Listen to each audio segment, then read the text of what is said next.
Good evening, everyone, and welcome to the April 12th, 2023 Select Board meeting. We are meeting in a hybrid fashion this evening. All five of us are here in person, along with our town manager, Michael Herbert, our assistant town manager, Jen Ball, and I see that there are folks that have joined us on Zoom as well. We are being recorded and broadcast, live streamed by WACA-TV this evening. So I am going to go ahead and call this meeting to order at 6:31 p.m.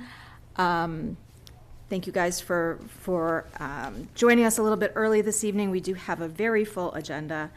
Joe, you want to lead us in the Pledge of Allegiance? Okay. I pledge allegiance to the flag of the United States of America and to the republic for which it stands, one nation, under God, indivisible, with liberty and justice for all.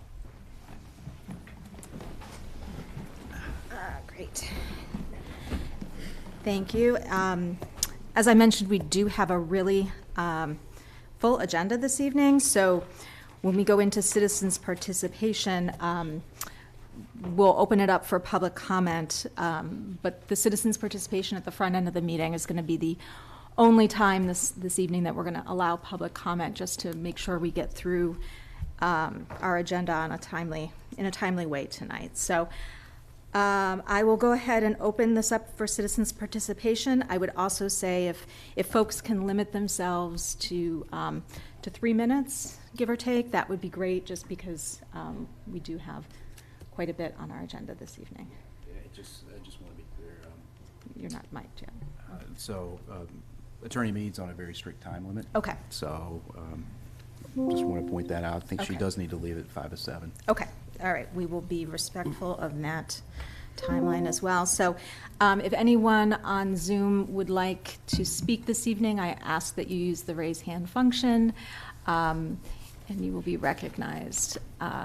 Mark DeSoni, I see your hand up. You can go ahead and unmute yourself, Mark.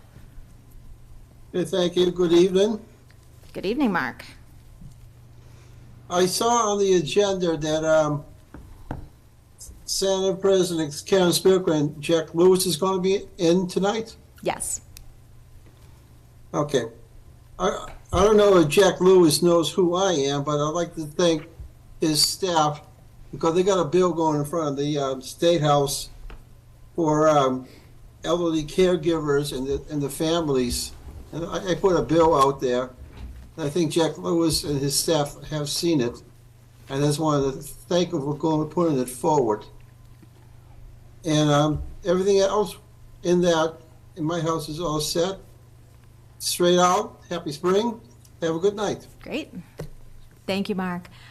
Does anyone else like to speak this evening? You want to come on up to the microphone? Thank you. My name is Cece, or Cecilia Doucette, at 31 Fatima Drive, and I want to thank you for your support towards safe technology in the past. In 2016, the Boston Athletic Association grant you awarded to me to place a radio frequency radiation detection meter in our public library has been an inspiration to others. A doctor and I went after a grant for Cultural Council funding in Newton and put one on loan there. And out in Pittsfield, Massachusetts, they have put one on loan there as well. So thank you for being a national leading example on that grant that you funded me for. I hear from people all over the country that they are inspired and doing the same. And now I'm inspired by citizens in other towns who have introduced technology safety warrant articles for this May's town meetings. My inspiration comes from Sheffield and Great Barrington, Massachusetts. They recognize that the FCC was sued for ignoring 11,000 pages of scientific evidence of harm from today's wireless radiation. In 2021, the Ninth Circuit Court of Appeals in Washington, D.C., ordered the FCC to update their public radiation exposure limits to account for lifelong exposures to children, and to the natural environment, and the FCC has failed to respond in any way. So Sheffield and Great Barrington warrant articles which were reviewed by the Massachusetts Attorney General's office, state in part that they would like to include a requirement of completeness so that wireless telecommunication facilities will be considered incomplete in application until the FCC completes the DC Circuit Court mandated environmental review. And they also go on to say that the towns shall consider reasonable alternatives to wireless, such as fiber optics to and through the premises. Upton residents are introducing a similar town meeting warrant article, and I've been invited to give a second community presentation in Upton on Friday, April 28th at 6 p.m. if anybody in the room tonight or listening tonight would like to join and just come learn about what technology safety should look like in our towns. Secondly, Verizon put a cell tower atop a Pittsfield neighborhood that made the children and the adults so sick that they've had to abandon their homes. Per City Council orders, the Pittsfield Board of Health is the first in the nation to investigate. Their Board of Health documented their findings of harm and issued an emergency order to Verizon. There is now a lawsuit in Pittsfield, and the Massachusetts Association of Health Boards has sent in an amicus brief in support of the sickened residents. Oops, sorry. So Pittsfield City Council That was 3 has minutes. sent appeal letters to their state and federal delegates and other state-level associations and to the FCC to bring public protections in line with current science showing biological harm to citizens and the environment. Millis has introduced a town warrant article to do that, and so I'm here requesting two things of our select board. One, let's send official letters to our political delegates as well as the other state-level associations that Pittsfield sent their letters to. And two, support a bylaw update to protect our town from further wireless infrastructure build-out until the FCC fulfills its court-mandated order. So I know you're probably not taking questions, but if you have any, I'd be happy to answer. As you may recall, New Hampshire is the first government in the nation to do this deep dive investigation, and they came out with this amazing report documenting the biological harm, very serious, and making 15 recommendations for how to move from where we are to responsible technology deployment. So twice a month now, I'm partnering with New Hampshire for Safe Technology, and we are giving free public education webinars that people from all over the country and Canada and Europe come to simply learn about this. So as you guys will recall, we became the first in the United States to even have this little sign hanging in Ashland Public Schools with precautionary measures.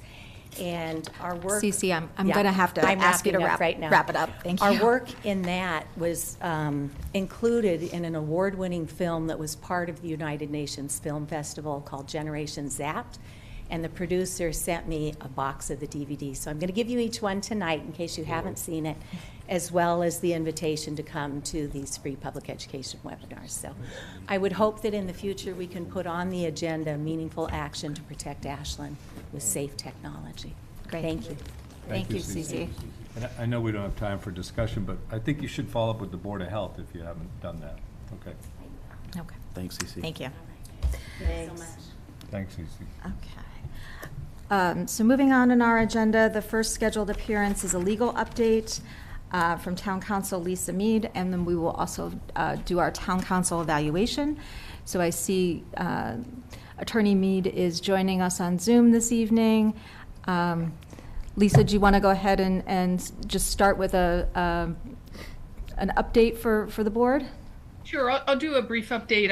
I saw all of you not too long ago, but I will do a brief update.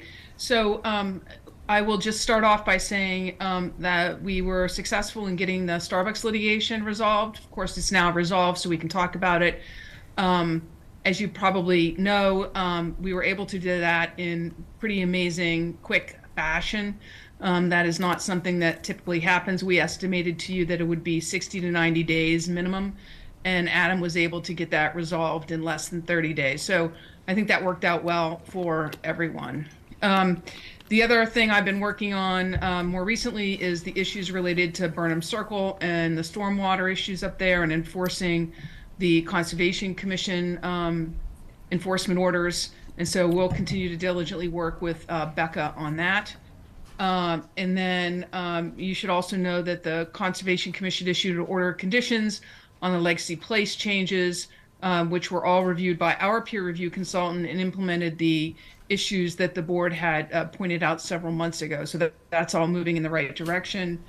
And then, of course, I've been working on town meeting stuff, and I've been corresponding with the Attorney General's office related to the moratorium that was adopted at the last town meeting. And so hopefully we'll hear on that in the next 40 days. So that's a brief update, and I'm happy to take any questions or go right into your discussion. Okay. Does anyone have any questions on the update? No? Great. Okay, all right. Thank you, Lisa. And so let's go ahead and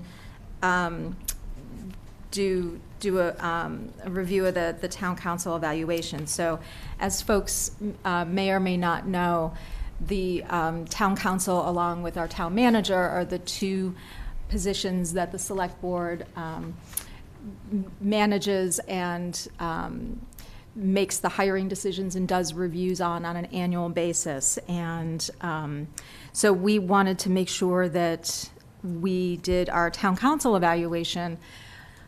We will definitely be having a change on our board come the election, and so we wanted to make sure that Steve's input over the past year is included in the town council evaluation. So the way that we do the evaluation process is each individual board member completes their own evaluation, which gets sent to me and gets compiled.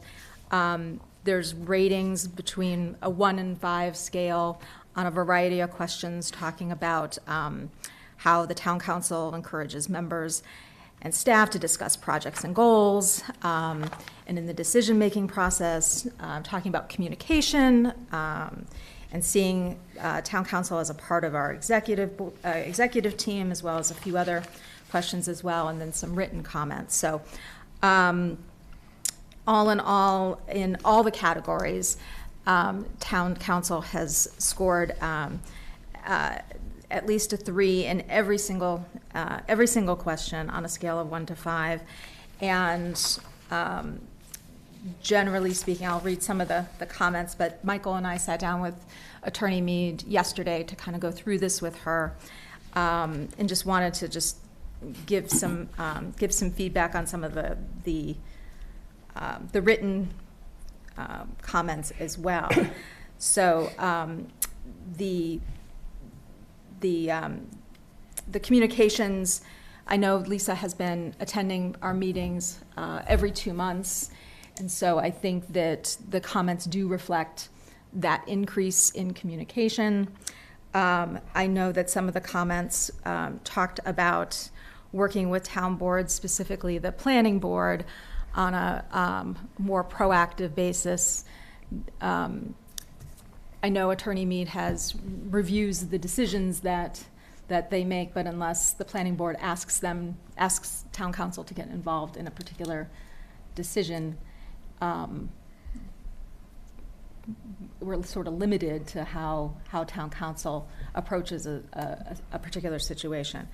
Town council has been prompt in responding to questions, and the firm is generally proactive on many issues. And one of the comments was that they're very proactive on some issues, but again, there were a couple of comments specifically related to the Starbucks issue.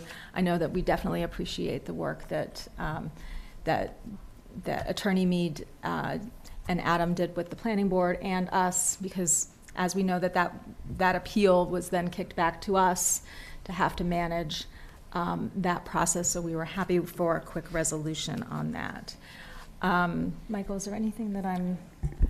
No, I mean, I do think just with regards to some of the comments, and there were several that were related to Starbucks, and a couple themes, one of them at least, was that Attorney Mead's firm maybe should have been a little bit more involved at the beginning. But I really think it's important for the board to understand that for Lisa to get involved, she has to ask to be involved in some cases. And, this is one of those situations where, Lisa actually did review the decision. One of the decisions that was sent to her, she did have a chance to review, but the planning board made changes to that decision after she had reviewed it. And so moving forward, maybe what we could do is on, planning board matters of some significance and weight, maybe Lisa, working with Peter, could maybe provide an early memo, just saying this is what the purview of the planning board is, and this is what. Yeah, that sounds good. That sounds good. Yeah. So. Sorry, Lisa, I didn't tell you about that, so surprise. I know, that's all right. It's all right. It's good. And then the communication thing, I think it's important to recognize the efforts that have been made over the last year with communication. Things like that can always get better, but I think everybody appreciates, and hopefully everybody appreciates what Lisa's done coming here more often and providing the memos and everything like that. Mhm. Yeah. Does anyone have any comments or questions? Steve? Sure. So Lisa, 12 years, and I just want to comment, it's been a pleasure working with you over 12 years, and one thing I'm not going to miss are dog hearings, absolutely not. But, I just want to say you've always, in my experience, you've always been professional, and I think, your team of attorneys have always served the town well, and again, it's been a pleasure working with you over these 12 years. Thank you, Steve, and the feeling's mutual, and good luck in your next endeavor. What, getting older? Yeah. My next endeavor. Your next endeavor.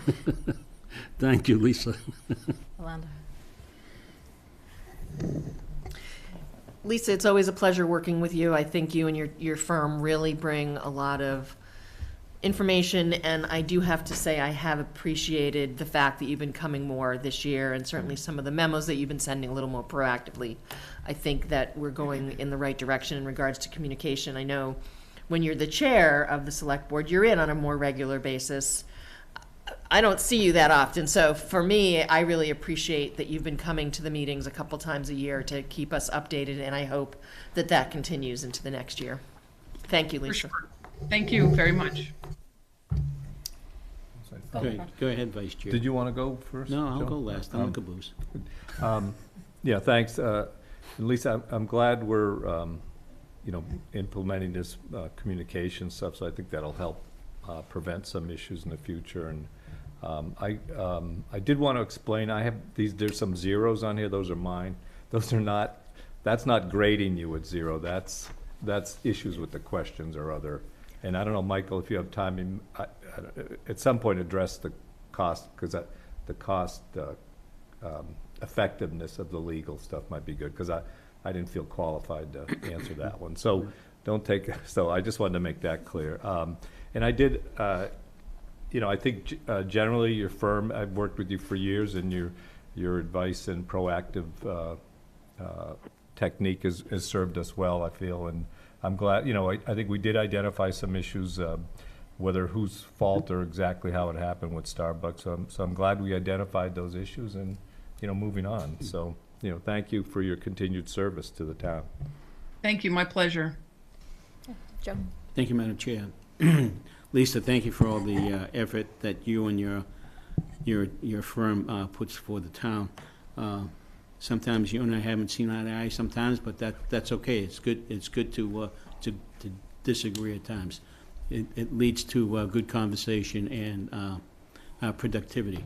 One of the things that I was concerned about, and I put on in the evaluation was the Starbucks matter and the planning board decisions that were made. And the reason why I did that, and the reason why I was hopping on that, was if we didn't have someone like your firm checking in on this, it would have cost the town more in legal fees down the road. So that's why I was suggesting if we could get your group involved, or anyone for that matter, involved early in the process, to get this, so maybe, the introduction of you and Peter working together, your firm working together, is a great segue into that, to keep things from happening that don't cost us money down the road. So that, if that's a great way to start, so I appreciate it. But I appreciate all the effort, and Adam's effort too, with the N-Star and everything else that your firm has put in. So thank you very much. You're welcome, Joe. Thank you. Lisa, is there anything else that you would like to add? No, I do want to say, Ashland is our longest serving town council client, and I really feel like we work as a great team together with all the department heads and the members of the select board. And I really appreciate working with the professionals that you have in the town. And thank you for all your comments, and I look forward to continuing our work together for sure. Okay. Thank you, Lisa. We do appreciate our Absolutely. our relationship with you and the firm, and so I think what we will probably do is we don't necessarily need to we don't have an appointment letter today, but what we will plan to do is have it at our, if the board is supportive of reappointing Attorney Mead and her firm for the next year, we will have a letter at our next meeting. Does that sound good? Sounds good. Okay. That makes perfect sense. Okay. Great. All right. Thank you all very much. I appreciate it. Great. Have a good evening. Okay. Great. Thanks, Lisa. Thank you, Lisa. Thanks, Lisa. Take care. Alrighty. Bye-bye. Bye-bye now. So we do have a few minutes before we have our next. Can we do the enterprise fund? Yeah, sure. If we can, sure. Sounds good. I mean, we So do we'll- have some time. So we'll move down into old new business and talk Quickly, about the general and do the enterprise. consent, get that out of the way real quick. We could do the consent agenda. We're gonna pull a couple things out. Hold on. So- All right, don't, go through your rhythm there. Okay, all right, why don't we go to old new business and talk about the general, FY '24 general and enterprise funds budget. Sure. And so the board was provided some information related to the enterprise funds. Again, we have 6. Basically, it was summarized in a cover memo by Brittany in terms of the expenditures, what we're looking for in each fund. Right now, Brittany and I are talking about the potential for rate increases. Right now, this current budget does not need a rate increase to support it. At the same time, I think we've already talked about the trash fund, so that's baked in here. Trash fund price increase is in here. It's baked right? in, Okay. exactly. But, I think Brittany and I will have a few more conversations after town meeting just about rate increases and no rate increases and maybe doing some gradually so we don't end up in a situation like we did with the trash fee. Okay. So if you had any questions, I'm here to answer them. If not, I Pretty just ask for. straightforward. Yep. Yeah. Okay. The only question I had is like sewer and water, because we had talked about like a slight rate increase this past year, and that's already in. That's already That's factored already in. factored in. Okay, I just wanted to make sure. Actually, I have a question on the cable access fund. It's a little confusing. And not knowing, I'm assuming studio revenues consist of the, that comes from the cable companies, correct? And so that's showing a decrease this year of almost 22%? Yeah, I mean, that is based on kind of what our projections have been over the year. Like you Okay. said, Steve, it's based on a percentage of the subscriber services. Right. And if you recall, we're actually in the process of talking about those renewals with Comcast and Verizon. And actually, those are going to come before the board probably within the next few months for more discussion. But yes, that's why. Okay, so, and then retained earnings, what's driving that? Just, So it, again, I'm just not seeing the math here, I guess. okay. So what we're doing is we're using some of the retained earnings from that we have in the fund to support what the budget is right here.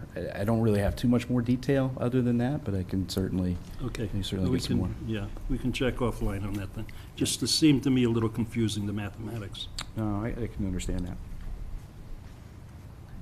Does anyone else have any questions? I had one additional question on the sewer fund.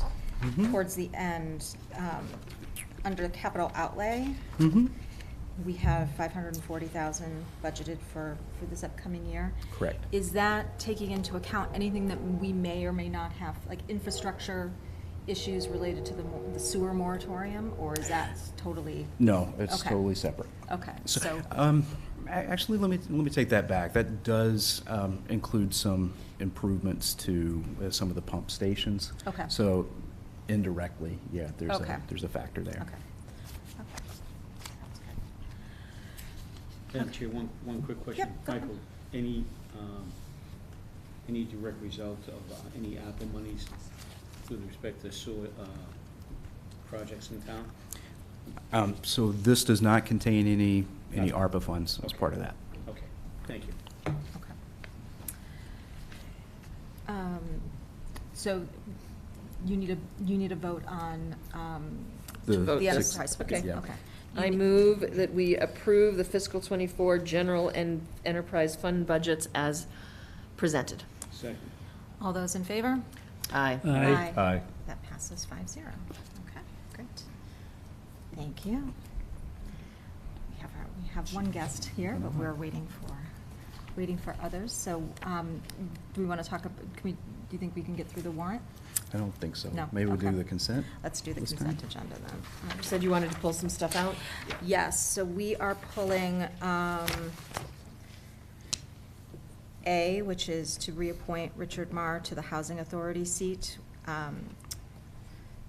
because the date was incorrect. Correct. Right, okay, so we're going to pull that, and we're also going to pull D, accept the resignation of Bernadette Luncus from the Board of Health, just so we can discuss those separately, so. Okay. I move that we approve the consent agenda minus items A and D as presented. Is there a second? Second. All those in favor? Aye. Aye. Aye. So let's go back to item A, my notes say to modify it with a term that will expire May 2028. Correct. It's a 5-year term? It's a 5-year term. Oh, okay. Okay. So, I move that we reappoint Richard Maher to the Housing Authority as the tenant member with an expiration date of May 2028. is there a second? Second. All those in favor? Aye. Aye. Thank you to Richard for another 5-year term on the Yes. Housing Authority. And then the other item was to accept the resignation of Bernadette Luncus from the Board of Health effective May 16th, 2023.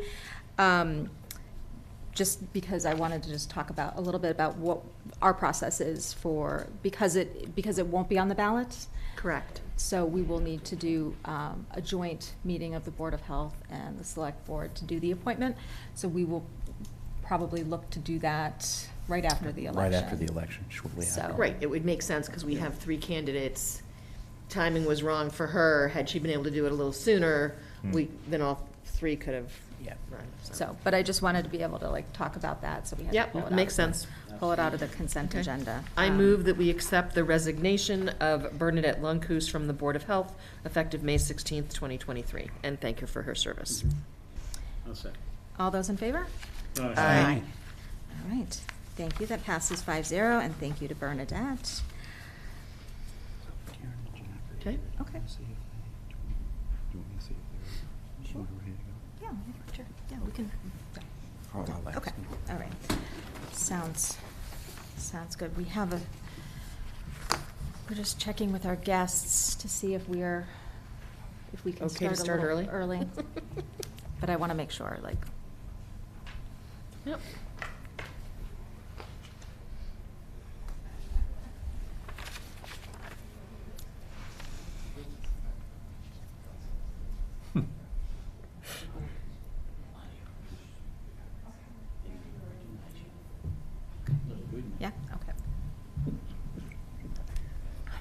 Okay.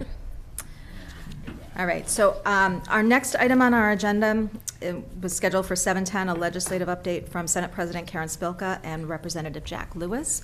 They are here a little early tonight, so we are going to invite them to come on up and join us. Thank you both for being here this evening and being here. I know scheduling can be a little crazy, and do we want to have them at the podium, or do we want to have them sit with us? It'd be good to sit there, and then each time you speak, get up to the podium, and Does that work? you're no stranger to the podiums, I know. Well, one of you might as well start up there. So- So Karen, why don't you? So thank you again for being here this evening. One of the things that we wanted to do this evening was have you guys give a bit of an update and then talk about some of the issues and things that are topical, that are on, obviously, our agendas. I also invited the school committee to join us as well.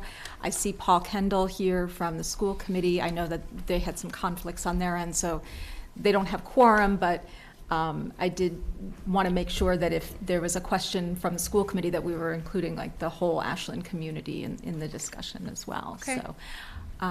So welcome and thank you. And also just, we did announce at our last meeting that once we finally got some clarification on the economic development bill from last year, that we were able to excitedly announce that you had secured $8 million for Ashland. So we wanted to make sure that before we begin anything, that we publicly thank you for that, because that is a huge, we haven't kind of outlined how we're going to utilize it yet, but that is a huge benefit to our community, and will make it is a huge win, and we appreciate all the work that went into making that possible for us. So Well, we know the benefit for downtown Ashland, and this could be used from downtown all the way to the train station, basically, which is quite a large swath of town. So proud that we were able to secure the $8 million. And I hope you know too that I'm happy to announce that the MBTA, and I mentioned this to you, Michael, will be investing between $2 to $3 million to upgrade the commuter rail station. Nice. With repaving and fixing some culverts and catch basins and the lighting, which we all know how horrific that is, and the platform, ramp, bridge, etc. And the improvements, the construction is slated to start in June. Okay. So people should be aware of it. And that's great, because then you don't need to spend any of the $8 million for the train station to see how the MBTA does with the $2 to $3 million in improvements and repairs. But I know Rep. Lewis and I have heard about this from you, from the townspeople, for a while, so we're happy to have been able to secure that. that's fantastic news. Yeah. Thank you. As a commuter that takes the train into Boston on a regular basis, I can tell you how important those, from a safety standpoint and from a maintenance, just a general maintenance standpoint, the commuters will really appreciate the investment back into that station. It's about time from the I know, it's MBTA's point, after overdue. those, I know number you of guys- meetings that we attended right in your office, so it's great that they're stepping up to the Yeah. plate now. Yeah, so we've been fighting for it for a while, and they heard and they are responding. So thank you for your advocacy as well. Especially when you. you have to drive by it every day. Some of us have to drive by it on a regular basis, so. I know, myself included. Well, a that's- lot. that's- I know. Yeah, hopefully that will make a big improvement, and then we'll see from there, and if we need to advocate for even more. But we'll start with that happily. Great. Nice. Yeah, it's been a while. It is long overdue. So I'll start. I have a little brief statement just as an update, and then turn it over to Jack, Rep. Lewis, my partner and friend and colleague up in the State House. It's great to be here, and thank you to the chair, Brandy, and Joe, and Yolanda, and Steve, and Rob.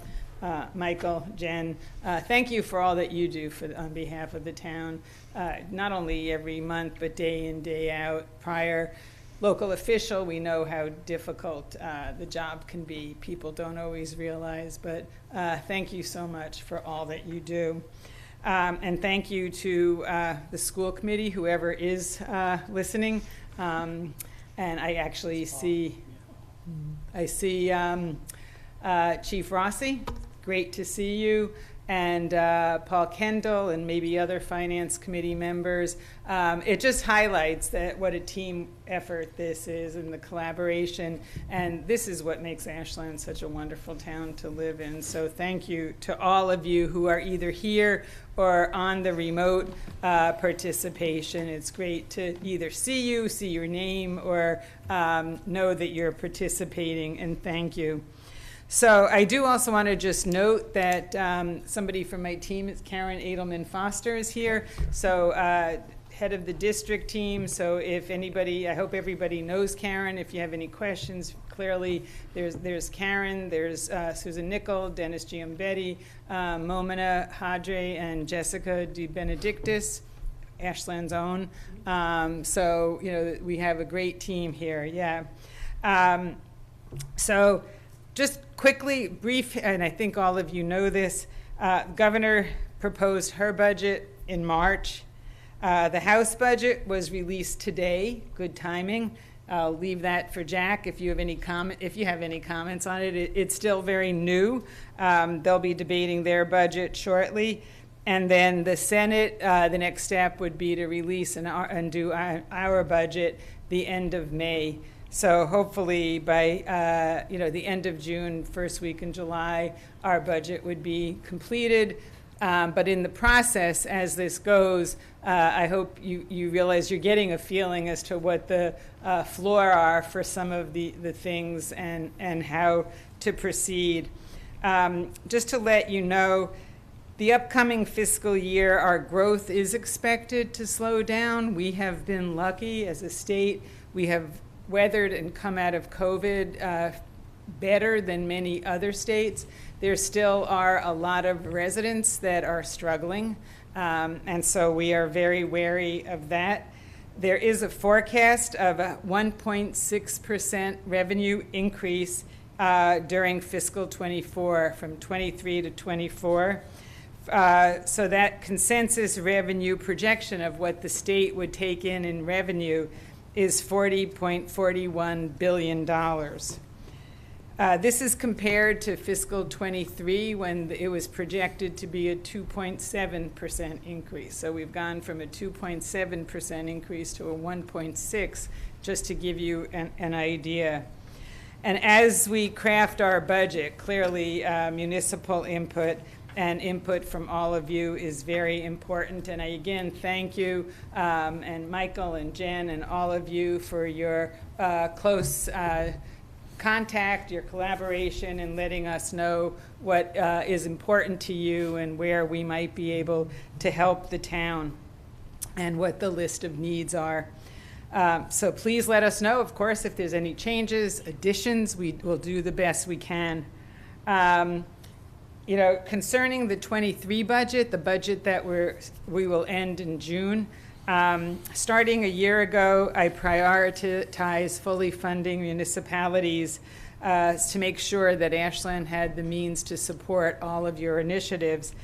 In 2023, the legislature doubled the governor's proposed increase in unrestricted government aid, commonly called UGA, for folks that are listening. To increase it, generally Baker increased UGA by whatever percentage we had increased the revenue projection. So for this year, it was projected at 2.7. We increased it to 5.4% increase. We doubled that to give towns like Ashland more money.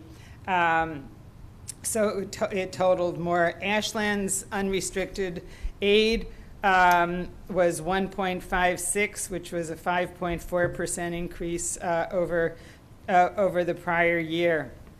In '24, Governor Healy's proposed budget, is a 2% increase in unrestricted aid, which would be $1.6 million increase. Just to let you know, since I became Senate President, the amount that Ashland receives in UGA funding has increased by 12%, which, hopefully is helpful.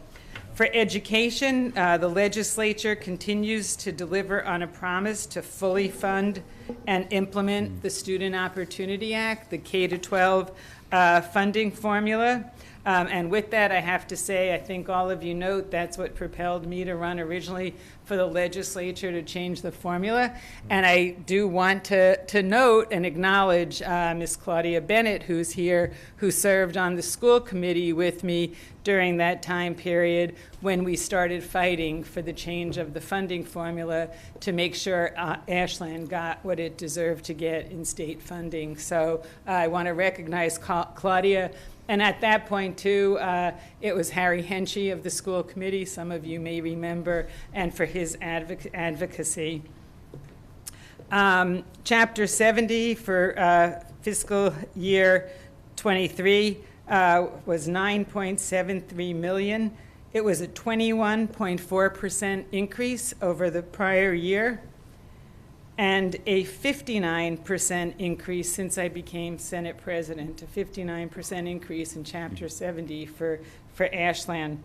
The governor's 24 budget, proposed budget, is $11.2 million, almost a 16% increase.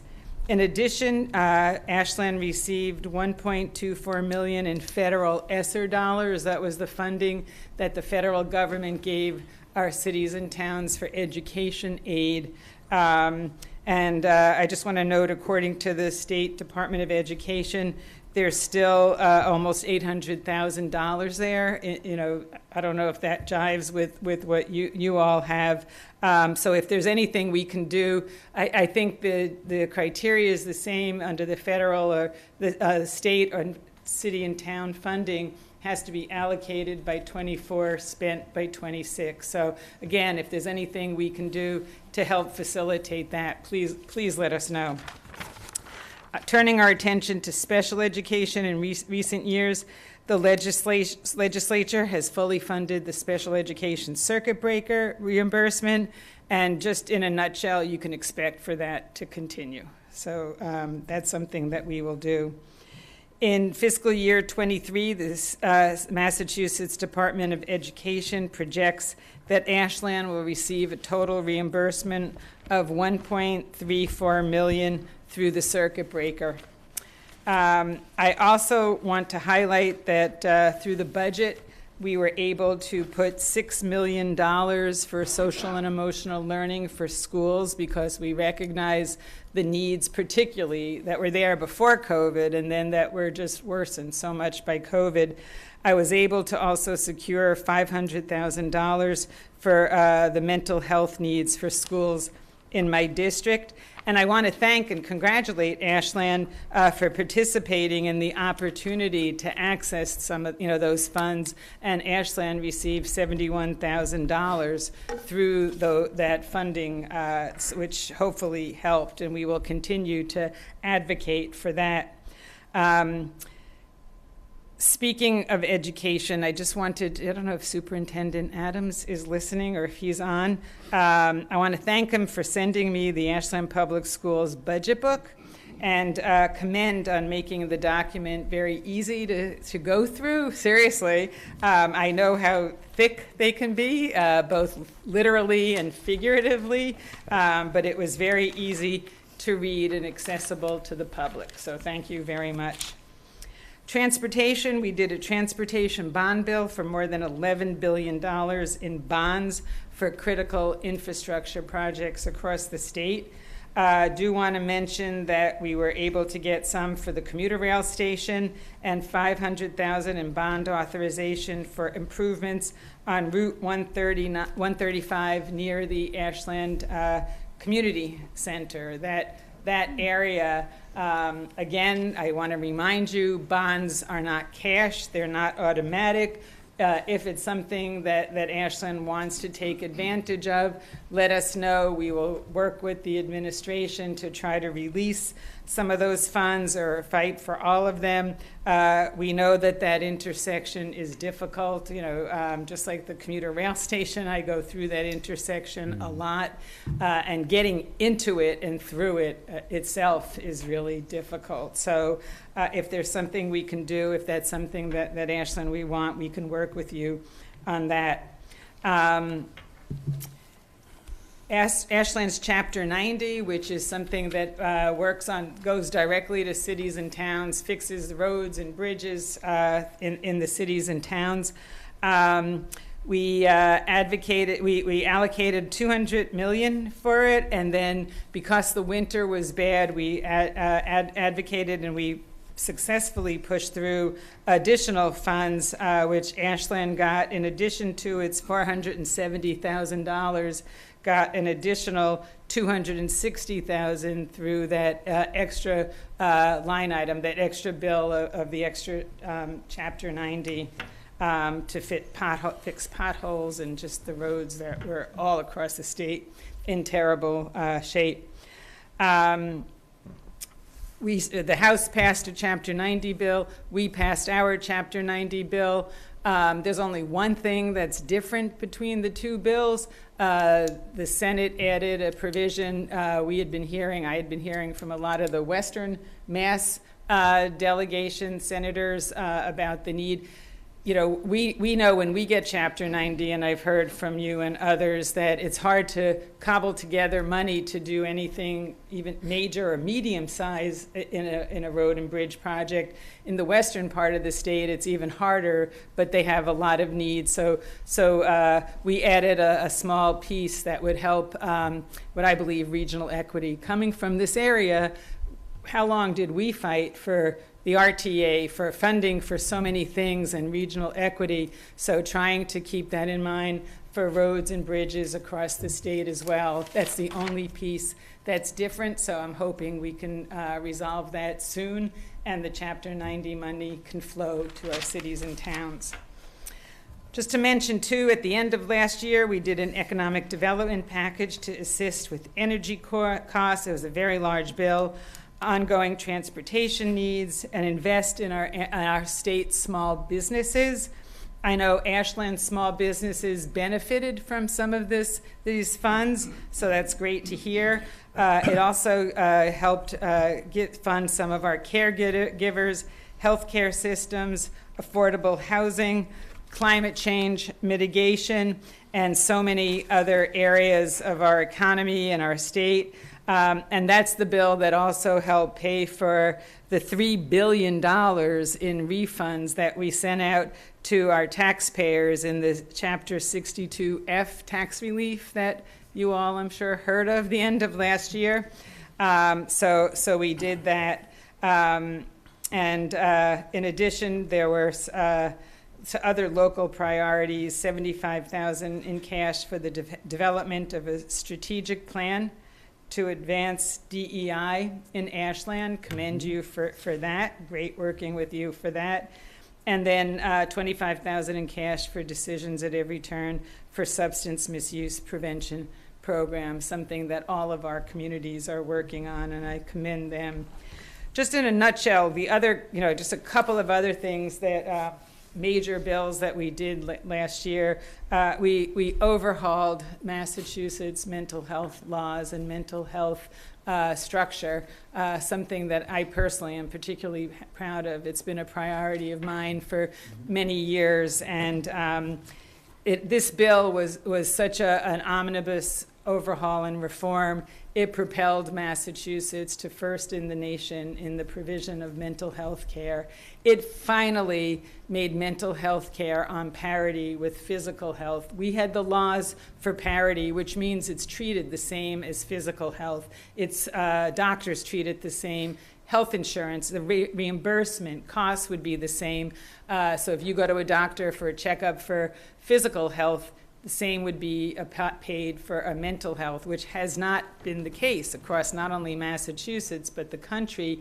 Even though we've had parity laws, the nation has had parity laws, there has been no enforcement mechanism for it. So finally, we put some enforcement mechanism and some teeth into this as well. We also had some provisions to deal with the crisis in emergency department boarding. I'm sure you've all heard of both adults and kids going to our emergency departments and boarding in there for days, weeks, sometimes even months, which is just not acceptable. We did 2 climate change bill, not one, but 2 in one session. One was called Next Generation Climate Bill that set a course for net zero carbon emissions by 2050. And the second one was the DRIVE Act, which will move toward the reducing of building emissions, which is a major component of our carbon, promoting electric vehicles and growing our solar and offshore wind capacity. We also passed a voting reform bill. I would not ask for you to raise your hands, but I would be one to say I voted in some of the prior elections, mail-in ballot. With COVID, mail-in or early balloting was such a big thing, and it increased participation. We made that permanent. We learned that it's not only doable, but it was very successful. And I know Ashland had a high participation rate with that as well. In closing, just coming up this session, just to note some of the priorities of mine for this coming 2-year session, lowering the cost of prescription drugs. I still hear from seniors when I go out in the district that they're sometimes breaking their pills in half because they can't afford their medications. This day and age in the United States and Massachusetts, that is totally unacceptable. We need to lower the cost of prescription drugs, and we can. We had a great bill. It didn't cross the finish line. We'll take it up. We'll make it stronger this session, and hopefully it'll get on the governor's desk. I'm looking forward to delivering some tax relief. The House came out with its proposal yesterday. We will be coming out with a proposal in the near future. And then the last thing is going back to my roots as to why I ran as a legislature, for the legislature is education. As I mentioned, I started out focusing on K-12 Student Opportunity Act, we call it now, but I believe that we need a lot more than just a Student Opportunity Act. We need a Student Opportunity Plan. So we will be focusing on early education reform, early education and care. We did a bill last session. Again, that did not cross the finish line. We'll take it up again. It will help our providers, the workforce, the families, and our students all around. And this is something that is so critically important. It helps parents go back to work. So many parents dropped out of the workforce. It helps our employers. It helps our students. Research shows that for so many of our kids, if they have this early education, they are so much more successful the rest of their educational career. And not only their current families benefit, but the families of the future that these little kids have going forward will benefit as well, and they'll be much more productive members of our state. So with that, the last piece of that student opportunity plan is, I announced this a few weeks ago, working towards free community college. I believe that that's doable. Community college is the entrance for so many of our kids to get higher educations, to get certificate degrees, and there are so many impediments that we can do this, so it's something that I will be possibly phasing in as well, like we did with the K-12 funding, and look forward to successfully having that done. Have met with the community college presidents, and we'll be working with that. And I'm thrilled the governor has come out with a plan as well, which I welcome, because it shows that she's really interested in this as well, and increases the likelihood that it will happen. So it's very exciting. Mass would be really ahead of so many other states with that as well. So that's it in somewhat of a nutshell. A lot happening, a lot going on. It's very exciting, and I always welcome coming here, talking with all of you. And I turn it over to Representative Lewis.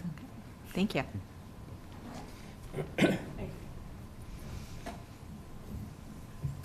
As Karen said, it's a great honor to be with you all again.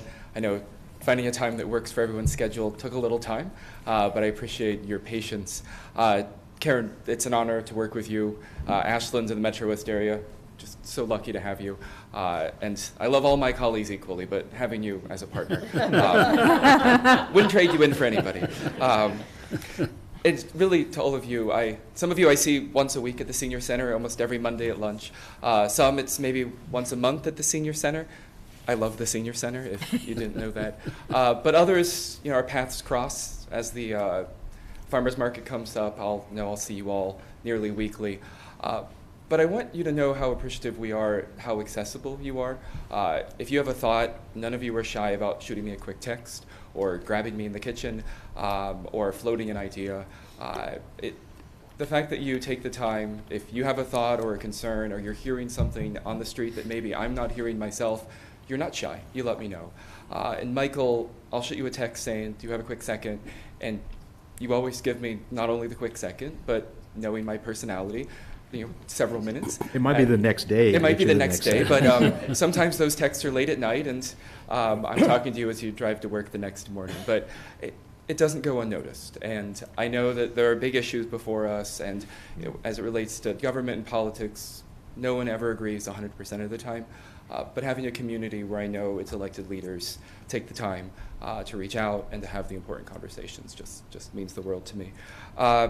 It is hard to believe that I'm recently started my 4th term in the House. I was reminded recently by a House colleague that I can't talk about myself as being new anymore because 4th term. I just was made chair of a committee by the Speaker, so very honored for that, and what it means for myself, my office, but also the district I represent. It's the House Chair of Federal Stimulus and Census Oversight. I'm hoping that there's more federal stimulus coming down the pike so that we can find ways to equitably distribute that and make sure towns close to my heart are remembered in those processes. But it also means that my staff is growing, and by this time tomorrow I'll have probably made offers to 2 additional folks who will be joining my team, doubling my team with 1 person specifically focused on the district. We're currently talking about how many days I might want them in Ashland, but you're going to be seeing a lot of them, and I'm sure at the Senior Center, actually, before you know it. As Karen said, the House budget came out just a couple hours ago, and so I have had nonstop meetings. I have my packet of the exciting bits and other bits that maybe I need to dive into deeper. So I want to give an overview of that. I also want to talk about the tax package that the House is taking up tomorrow.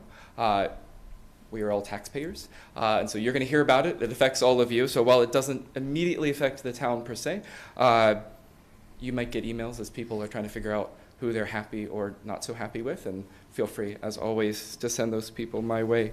But as the Senate President said, in the governor's budget and the House budget, increase in Chapter 70 public education funding from $9.7 million last year to $11.2 million this year.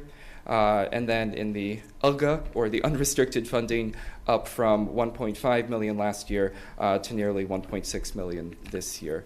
In the House budget, there's several other major highlights. We're increasing the Massachusetts School Building Authority Fund from $800 million to $1.1 billion. I know when a town is in the midst of a building project, we're not supposed to talk about what might come down the road, but making sure that as things cost more money, that the state is investing the funds so that as projects are envisioned and proposed, the state can help match those visions. As it relates to the tax package that I've been hearing all day, actually for the last 2 days, from constituents who think it goes too far or not far enough. I think that leads me to believe that it's a balanced package. But I think for folks at home and for all of you, again, this being the House proposal, the governor has a proposal, the Senate will put forward a proposal. So don't spend your tax rebate funds or your savings in other taxes until you get that money or save that money, because there's still many steps along the way. But as the House proposed, increasing the child dependent credit from its current threshold of $180 per dependent to $600 per dependent over the next couple of years. That'll affect about 700,000 Massachusetts families. The estate tax is something that some of us have been talking about for the last 6 or 7 years together. Massachusetts is currently an outlier in keeping the cap at $1 million. The House is proposing raising it to $2 million and then eliminating the cliff, which is going to be a savings of to taxpayers of $231 million annually.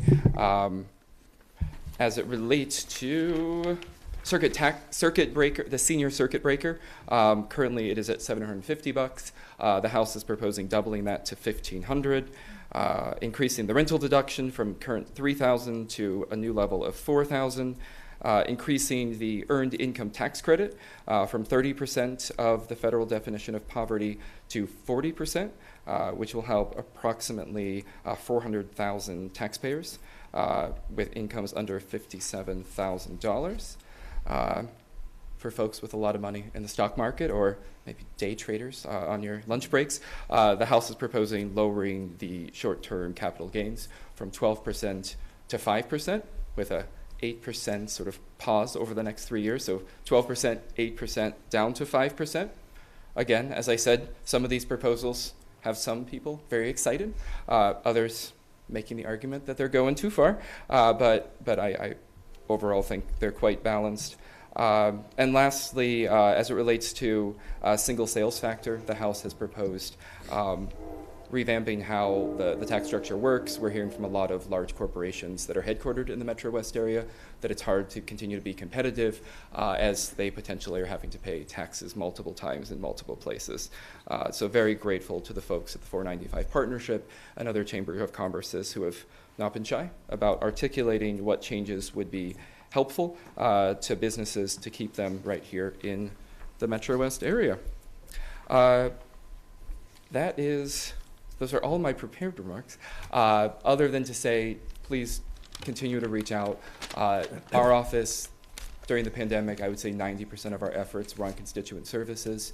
Now that the pandemic has subsided to a great deal, to a great degree, maybe that's down to 40, 50% of what our office does. And so I think for folks listening at home, or any of you, if you hear folks in the community, even if you think it's not an issue that we can help with at the state level, one of the things we do is just keep picking up the phone until we find the right person to help. And sometimes it means we go the nonprofit route. Sometimes we reach out to our new congressperson for the area, Jim McGovern, and his staff. And other times we lean on secretaries and such in Boston. So you should never be shy. Continue not to be shy. But constituents as well, reach out to my office and reach out to the Senate presidents. Thank you. Okay. Thank you very much, and we appreciate the partnership, because we do feel like this really is a partnership with both of you, and we feel as a community that we have your you have our backs on everything that we do. So we appreciate, yeah. So I know that we have a few things that I think we wanted to kind of touch on tonight. One of the big issues, the big theme, I guess you could say, is probably under the umbrella of housing. And, everyone feel free to jump in here too. But one of the issues that we're trying to kind of get our arms around is this MBTA communities law that, at Ashland, we just heard the train go by, as an MBTA community, we are obligated to work on our zoning, to create density mostly within a radius within the train station, but in general, by right zoning for density. And so, as you both know, Ashland has experienced quite a bit of growth over the last 5-10 years, especially very recently. In fact, we currently have a housing moratorium that is under review in the Attorney General's office right now. So we are struggling as a community to try to figure out how we comply, if we comply, what the ramifications of that might be, and then also just how do we as a community, how do we plan and prepare? We're starting this comprehensive plan process, which is going to take the better part of 2 years. And so, we're looking ahead, trying to get our arms around what kind of community we want. So the MBTA communities, we are, like I said, we're discussing this amongst ourselves, and then it's out in the community is giving us feedback as well. So I think one of the things we wanted to talk to you about was what you're hearing from, potentially your other constituents, what's happening at the State House. If there's any thought to, we know the housing there's a housing crisis in the state. We heard the Lieutenant Governor in January at the MMA conference talk about how, we need to create 200,000 units of housing because we are short housing as a state. And Ashland is definitely doing its part to try to create housing. We're not shirking our responsibilities at all. You can ask our planning board. They're busy folks, but I think just maybe what you may have, what thoughts you might have around that, and how we might be able to maybe think regionally, if there's like regional solutions, or if you have an idea of how the Attorney General's kind of viewing this particular MBTA communities, and how we can kind of work together to kind of come with a good solution for our town. I know that's a big ask, yeah. But I mean, I could say I'm hearing this from my other communities as well. do you mind? You go Do you to the mind? podium. Yeah, sorry. I have a loud voice, but not loud enough. That's okay. I'm hearing the same confusion and concerns and questions from my other communities as well. You're not alone. So many communities are facing this. It's new and still in the process. Some of the issues are by statute, some is regulation. So some of it is still yet to be fully interpreted. We can work with the new AG, and what maybe is a possible suggestion is for you all to get your list of questions together to figure out at least as best as possible. And maybe some of it is if you speak to some of the other communities, regional, but at least to focus, and then we can arrange a meeting with the AG's staff to go over some of this, forward to them these questions beforehand and talk to them, so that we could then have a meeting either in the State House or out here where you can talk to folks who will be interpreting this and working on it, and getting more firsthand feedback on these issues. That may cut through some of us giving you information from them, that, and going back and forth. If that is something that makes sense, then we can work on arranging that. Okay, thanks. Joe? Thank you, Karen. That was greatly appreciated. One of the concerns that I see, and I'm on the Affordable Housing Trust Committee, is that the AMI issue that Ashland is confronted with, we're grouped in with the City of Boston, Braintree, Brookline, when it comes to the average salary. And for affordability, we can't even call it affordable. We have to call it, workforce housing. Because now, if you call it that, you can lower that standard a little bit, where before, if you call it affordable, affordability in Boston is totally different than the affordability out here in, in the burbs. So, it's a two-edged sword when, they give us an outline to follow, but it's an outline that was predicated, in the city area, and now they expect the, the suburban city, towns to follow that, and it's kind of difficult to do that, and I think we need better clarification on Right. that as well, so, Okay, just to put it in, right. No, simple I terms. think that's a good point, definitely. Yeah. So, thank you. Thank you, Madam Chair. Does anyone else have any Not about thoughts? that, no. Okay. You want to? You're good? Okay. So kind of continuing the whole housing theme. At our November town meeting, we had passed a zoning housing moratorium, a multifamily housing moratorium. And the reason for that was really because we really needed to get our arms around the impact of some of these really large-scale projects that have been either recently approved or are in the pipeline to be approved through our planning board. And that's like, our schools and our sewer infrastructure and public safety and all those impacts that we just kind of don't have our arms around yet. And so we had made a case for the housing moratorium at town meeting based on the amount of housing we've created. And it passed town meeting, and we've sent it to the Attorney General for review as per process, because it's a zoning bylaw. And this housing moratorium was to expire in 2 years, once, basically at the end of our comprehensive plan process. So that's the thought. So we are in the process of, our town council has been working with the Attorney General trying to get, she's reviewing this, I think personally, right, the Attorney General? Yeah. Do you want to speak to a little bit about what the process has been? Sure. So, I think you outlined it pretty well in terms of, when a zoning bylaw, as you know, is passed at town meeting, any bylaw, it has to go to the Attorney General's office, and they have a certain amount of time to approve it. And that's typically very, very routine. In this instance, the Attorney General's office has come back and said they would like a little bit more time to review this. And, some of the conversations that have been happening is there's pretty well-established case law regarding moratoriums and the authority of communities to establish those within certain limits. But, I think as a practicing attorney before, different attorneys can take different approaches and look at things through different lenses. And the sense that I'm getting is that our current Attorney General is taking that approach, and we're not necessarily sure exactly where it's coming from.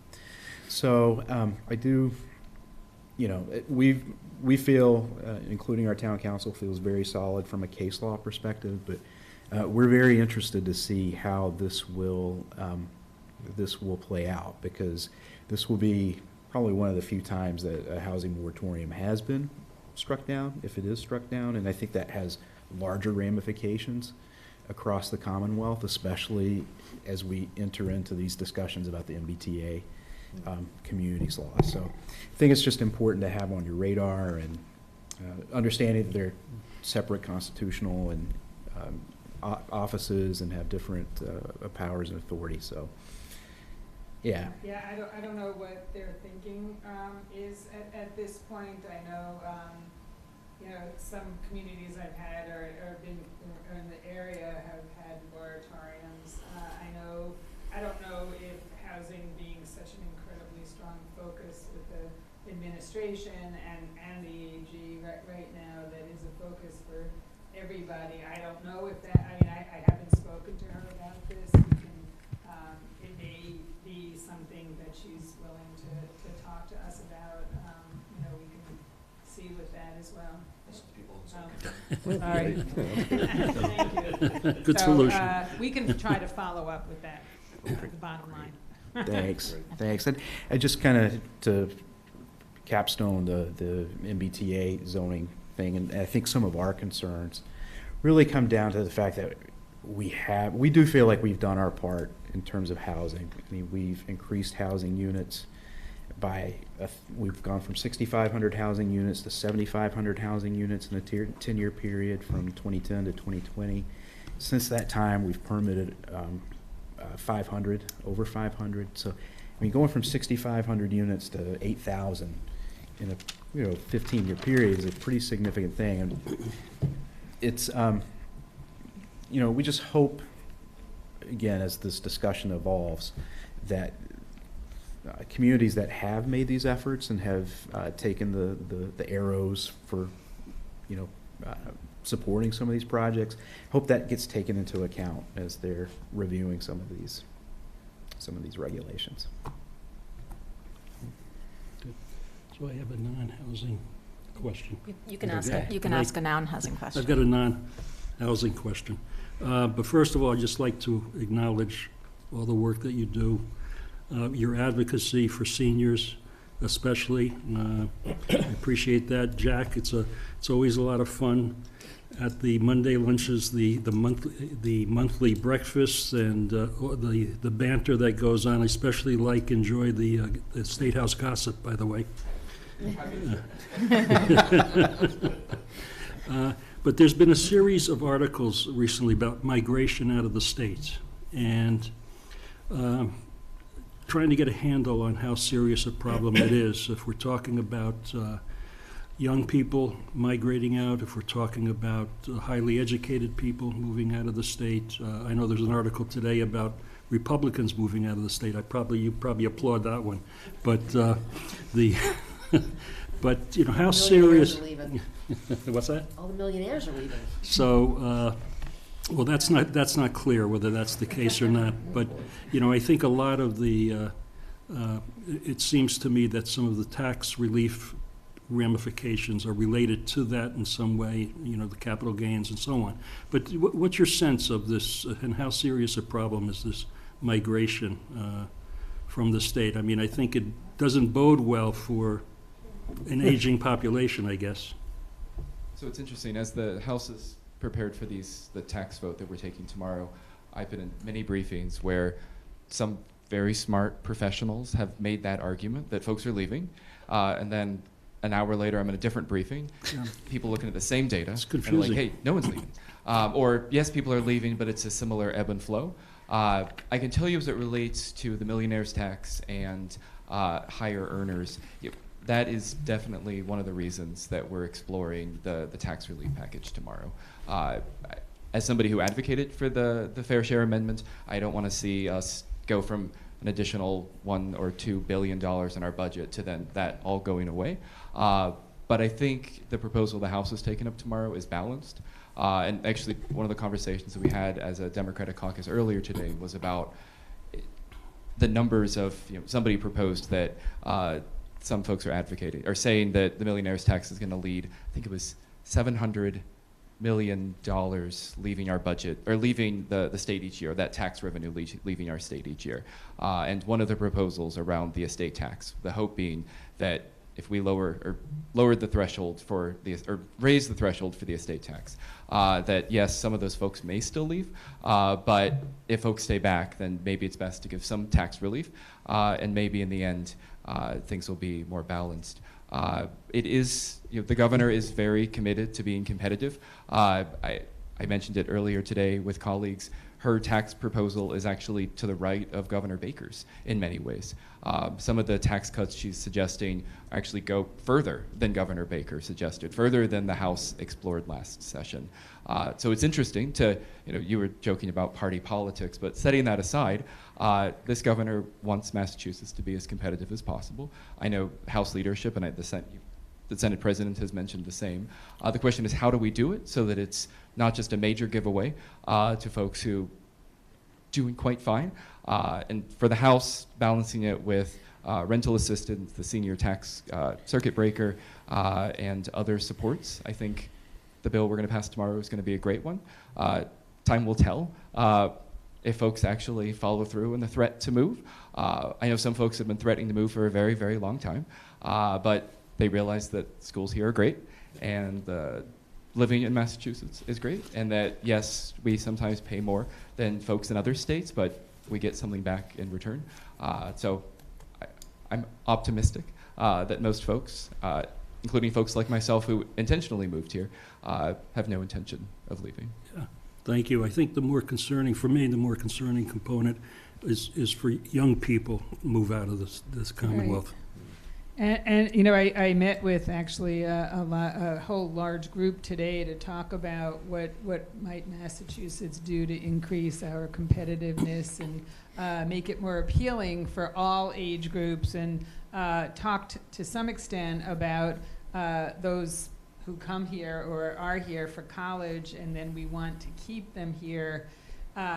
And there are things we can do. I think training, I think appealing to the what we offer in Massachusetts, whether it be healthcare, and what Massachusetts legislature has done recently, I think leads the nation, and that is appealing to many of our residents, particularly our young residents. I think our culture, our arts, you know, some of it I'm hearing too, for particularly in Boston and some of our cities, is allowing things like bars to stay open. There's a whole array, the MBTA be open and running later.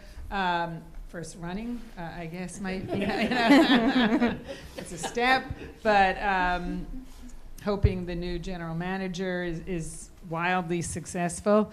But so there's a whole slew of things, but it's interesting because I saw an article over the last weekend saying that the vast majority of states are having out migration. That there are a so How's that work? well, you know, people are moving to certain, you know, states, particularly since COVID and all the remote work. You don't need to be taking the roads, the public transportation. A lot of people are working from home and moving to other areas, to states that will remain nameless, because you know, but I think that that has that's a factor as well. So it's something I think that we always are battling. I think Massachusetts needs to do a better job of touting itself as well, and all the wonderful things we have here. We have a great quality of life. We have the academic institutions, and I understand some other states do too, but we have first-class private academic institution, higher ed, first-class public as well. If we have free community college, that's another thing to get it, and put more funds towards the state universities and the UMass system. That will keep more students here. And the longer they stay here, if they go to college here, they find jobs here, there's an increased likelihood they'll stay here, hopefully raise a family here, and live here and you know, have a long life in Massachusetts, and contribute to our economy. So I think that there's a lot of things we can do. I don't know how much the millionaire's tax will have migration. We may lose some. I know, you know, there's so many things that we pass in the legislature that the response is basically the sky is going to fall. If you do this, the worst case, this terribleness is going to happen. Yeah. These horrible consequences. More often than not, that doesn't happen. Maybe a little bit along the way, but I think that you know, again, Massachusetts needs to do a better job at letting people know we have the best health care in the country. Again, we have a high quality of life. Our weather may not always compare, although I have to say lately, you know, it's not bad. I'll take it. So, Karen, I don't mean to interrupt, but I've just been asked to have you go to the podium because we can all hear you and they can hear you. But if you're at the podium, they can actually see you. Oh, so okay. We want them to see you maybe as well as hear preferred to you. not So you can see put me, that but, other, you know. you can put the other microphone down, and then Yeah. Okay, So I think that there are a lot of things that we can do, and I have had some discussions with the governor, lieutenant governor, about doing more and touting, but I think we need to make sure that we shore up our public transportation system, our economy, our workforce training, so that when people go to seek services or programs, they have the workforce there to help provide them. These are some of the things. They're not only Massachusetts that are addressing these issues, though, but I do believe that Massachusetts is the most innovative out of all of the states. We have the brightest people here. We can figure this out. COVID shifted the paradigm, as you all know, for almost everything, and we're coming out of COVID, and I think that we're dealing with that. Tax relief will help some. I am concerned, though, that we can't go overboard because we may be doing well with revenue now. 2 years in a row, when I was chair of Ways and Means, just 5-6 years ago, that we had to cut $1 billion from our budget after we had done it because we hit a sudden recession again, and that was horrible. So I just, to circle it back now to housing, you know, a big component of this is affordability, clearly, for young people in particular, right? And their inability to purchase homes either because of the affordability factor or just lack of supply. So, you know, just a comment that it's That's why all housing connected. is such a big focus. The legislature put, just last year alone, $1 billion in total towards the development of housing. It takes a while. The Baker administration had only let out a fraction, and this isn't a negative towards the Baker administration. We put money in a line item in a program. The administration has to figure out a grant program or a way to disperse it. It gets dispersed. There's even a project that might be a great project, as you know, it takes a while for permitting, for the development. So it could take a couple to 3 years to get it going. But we put $1 billion that still most of it needs to go out to communities. And we will do more if need be, and we will look at reform on policy as well to help workforce, affordable housing, and housing across the state. It has to be in all of our communities across the state. Thank you. Thank you. Can I sneak something in? Sure, And if absolutely. you don't have a response, but first of all, thank you to the legislature for what you did in regards to remote participation during COVID and allowing all of us to be home and safe. Unfortunately, one of the things that's been going on is we keep pushing the can down the road with the temporary. You know, we had one temporary and it was good until June, and we had just had another temporary. And my understanding is over the last 2 years, as you've been looking at the temporary, you've gotten a lot of feedback as to hybrid, remote, in person, and how we can do that. And I'm concerned because you just pushed it down with a temporary again. Now, granted, it's 2 years, so it's until March of 2025, but that's as you're starting a new session.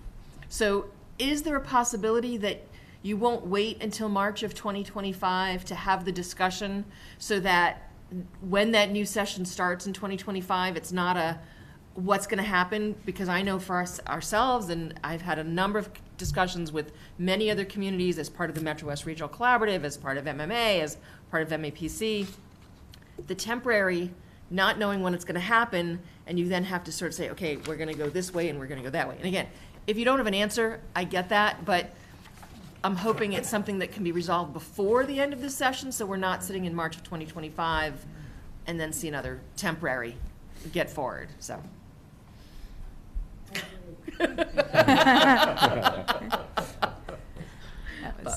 All right. But thank you for being here. We appreciate it. I know we have Mark Terry and Paul Kendall here from school committee. Is anyone else on the board here? Yep, go Yeah, ahead. thank you. Yeah, thank you both for being here, and I think we all appreciate your leadership on a wide variety of issues. And thanks for talking to us about and going over all that and reminding us of all the things that are going on. I just had, and I'm the Ashland representative of the MBTA Advisory Board, so, and thank you for that work on the station upgrade. I just had two follow-up questions. One is, who do I talk to about the details of what they're going to do? Who on their staff? I keep getting told the commuter rail manager is going to call me at some point, but he really hasn't. So I don't know, Karen, I can follow up with you, great. And the other thing is I don't know if you recall, we had a recent fatality on the tracks here in Ashland, a fatal accident actually. And of course, you know, there's been a number of suicides over the years, as we're aware of. And so I've asked the MBTA for basic safety analysis information and basic things they're doing to look at safety on the commuter rail system. And again, I've not gotten any kind of response, even going through the advisory board.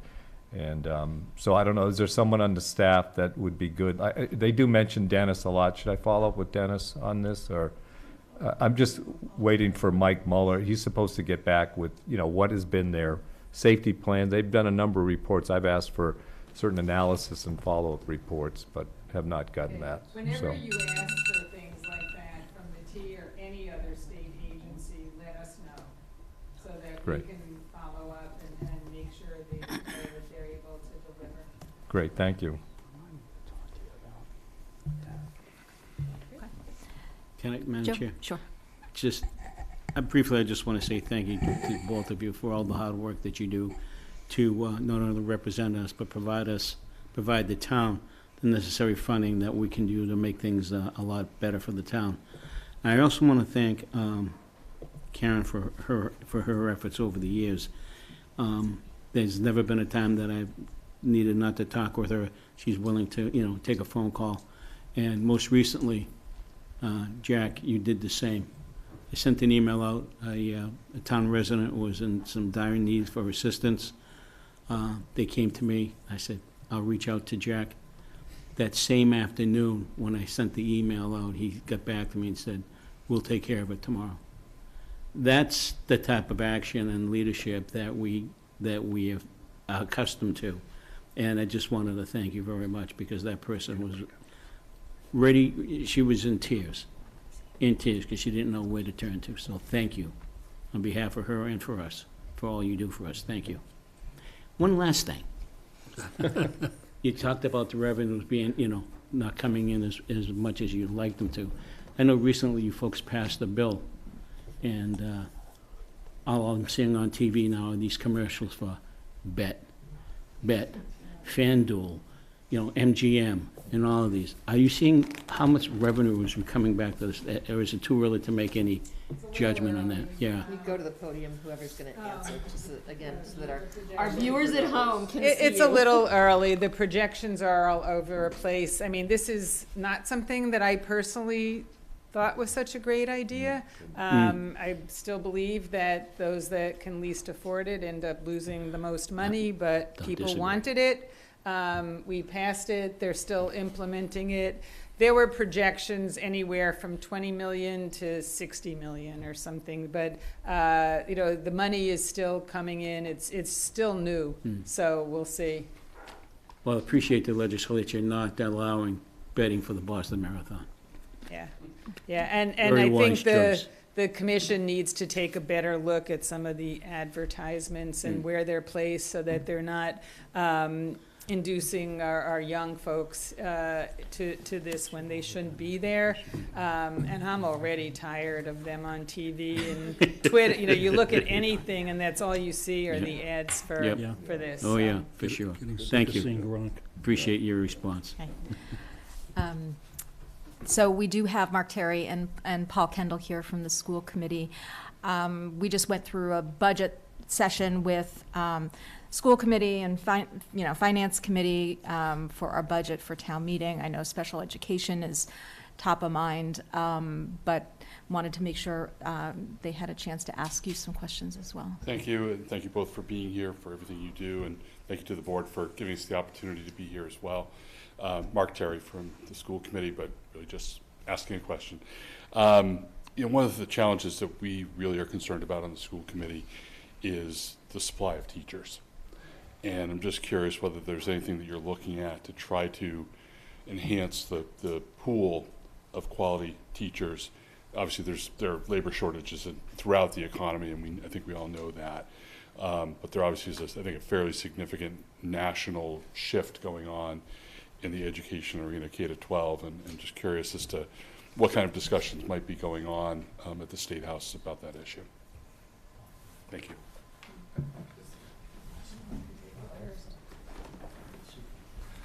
Thank you so much, Mark. As a parent of two kids that I wish I could say were home doing their homework. This is an issue that I think about a lot, and my kids' teachers aren't shy about sharing their thoughts as well. I know that the legislature has explored in the past, and there are many bills that are filed every session about how to not only incentivize people getting into teaching, but the reality that people get into teaching, they accumulate great student debt, and then they go out and try to find a job. And we want to, as we've discussed before, educate those people in Massachusetts and then keep them in Massachusetts. There are also bills that are filed as it relates to teacher diversity in particular, making sure as one generation of teachers prepares to retire, a new generation that looks like the surrounding community is also entering the field. So I know there are bills relating to that. And I think as it relates to the Student Opportunity Act, as the Senate President said, making sure that salaries can stay on par. I have friends who teach in other parts of the country, and they are envious of what they could make here. The tricky part then is they'd make more money, but they couldn't afford to buy a house. And as a part of the state where a lot of people who are teachers east of us have historically moved to places like Framingham and Ashland and Marlborough because they were affordable communities where they couldn't afford to buy a home in the places where they worked. Some of those same teachers that on average make fine money are being priced out of even our own communities. And so I think, as the Senate President has said before, there's a multi-pronged approach that needs to be taken. But I think the legislature is keenly aware of this. And I think the tension between making sure the education is there, the programs are there, the relief for student loans is there, and back to our conversation before, that we are a community and are a commonwealth where people want to stay, I think is hugely important. But never be shy. If you have thoughts or ideas, let us know. There are lots of advocacy organizations that advocate for teachers and students, and they don't always agree with one another, but they're at the State House every single day advocating for what they believe is in the best interest of their members as teachers, but also as parents and students. Thank you. So, Michael, you had a question too? Yeah, I just kind of wanted to bring it back to kind of where we started with. And so I have an opportunity to network with a lot of colleagues in municipalities, and I've had the opportunity to work in a couple of communities and serve as an official in a couple of others.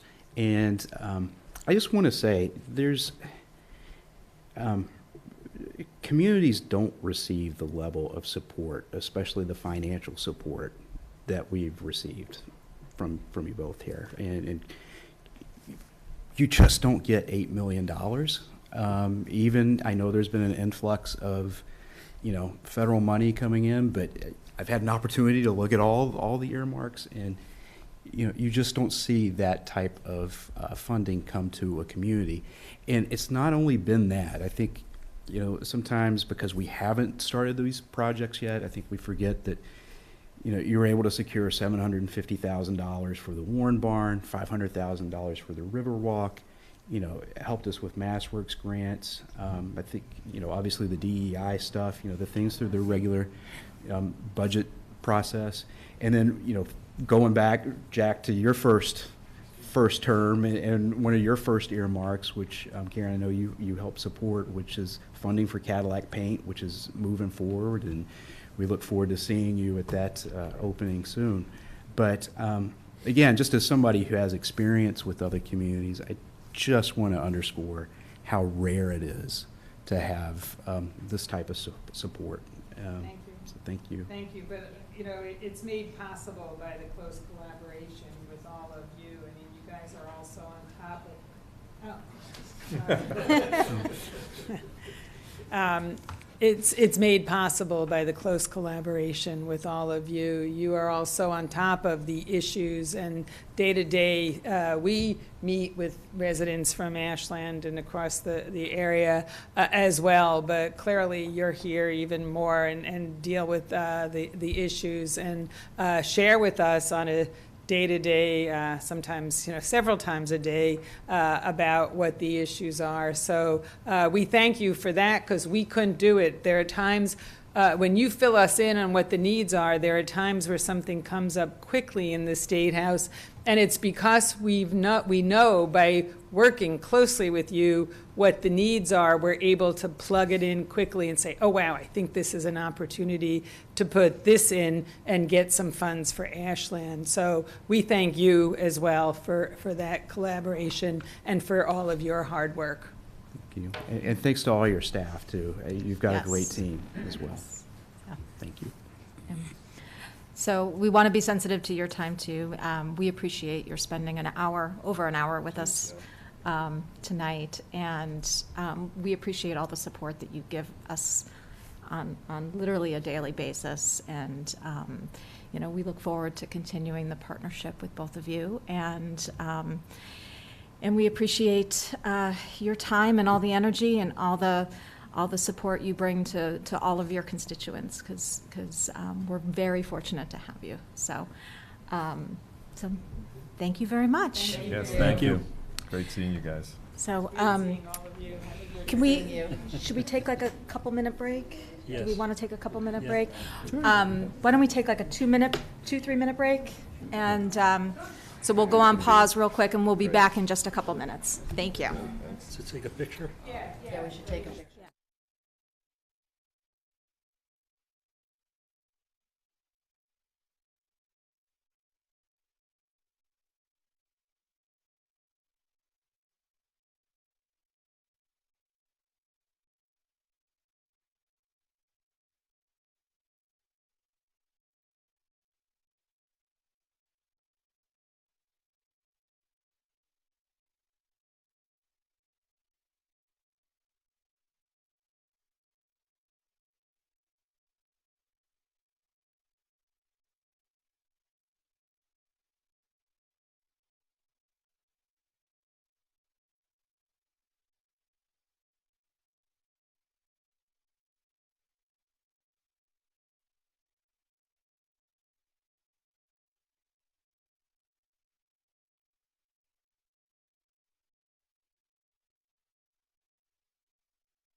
You are ready. Yes, that'd be great. It's the middle one, Joe.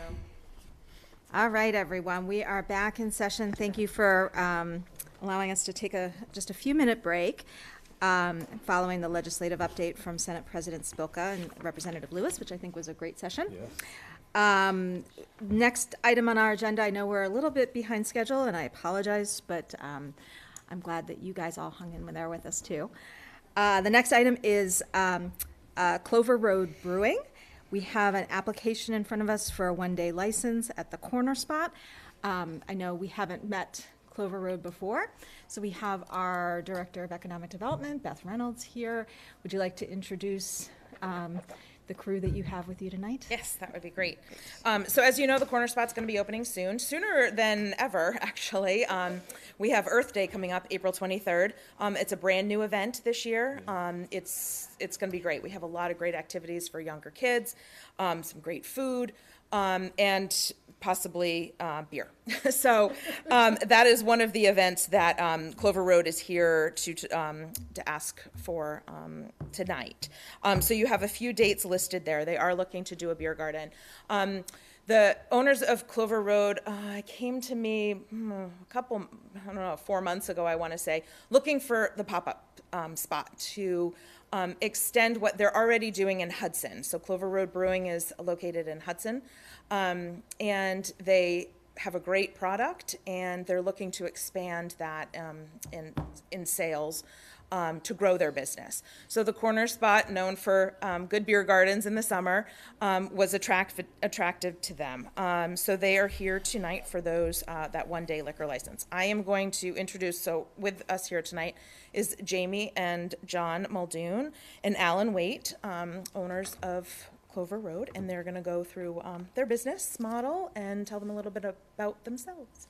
Okay, great. Welcome. So who is the first to? I guess Okay. I don't think they're going to fight me for it. Okay. Welcome. Hi. I've actually never spoken on a podium before, so this is First time for everything. wow. Step right up. And we're a very friendly bunch, This so is so cool. this is Well, thanks for having us. This is very exciting. So the last time when we went to the Hudson Town Select Board to get our liquor license, so we've met with a board before. We've spoken about Clover Road and who we are. So we do like talking about what we do, who we are, because we're passionate about it. It's interesting because malt beverages is what we produce, but I would say our mission statement is more about community and creating a space that creates events and creates a place where people can spend time together. And it doesn't matter the demographic, the age, we want to get people together, and we want them to either be at the corner spot, at the tap room, and enjoying the space and beer. So who we are. I'm Jamie Muldoon, my husband John, Alan, one of John's best friends, and James Wong, who isn't here, he lives in Vermont. So we are the 4 founders of Clover Road, and John, my husband, is an entrepreneur. So one of the things that he does is he builds things, and he has a background in sales and real estate, and he is really good at seeing opportunities and knowing a good place and time. And so it's, the post-COVID era, and he wanted a place and an opportunity to bring people together, and we found a brewery that was for sale.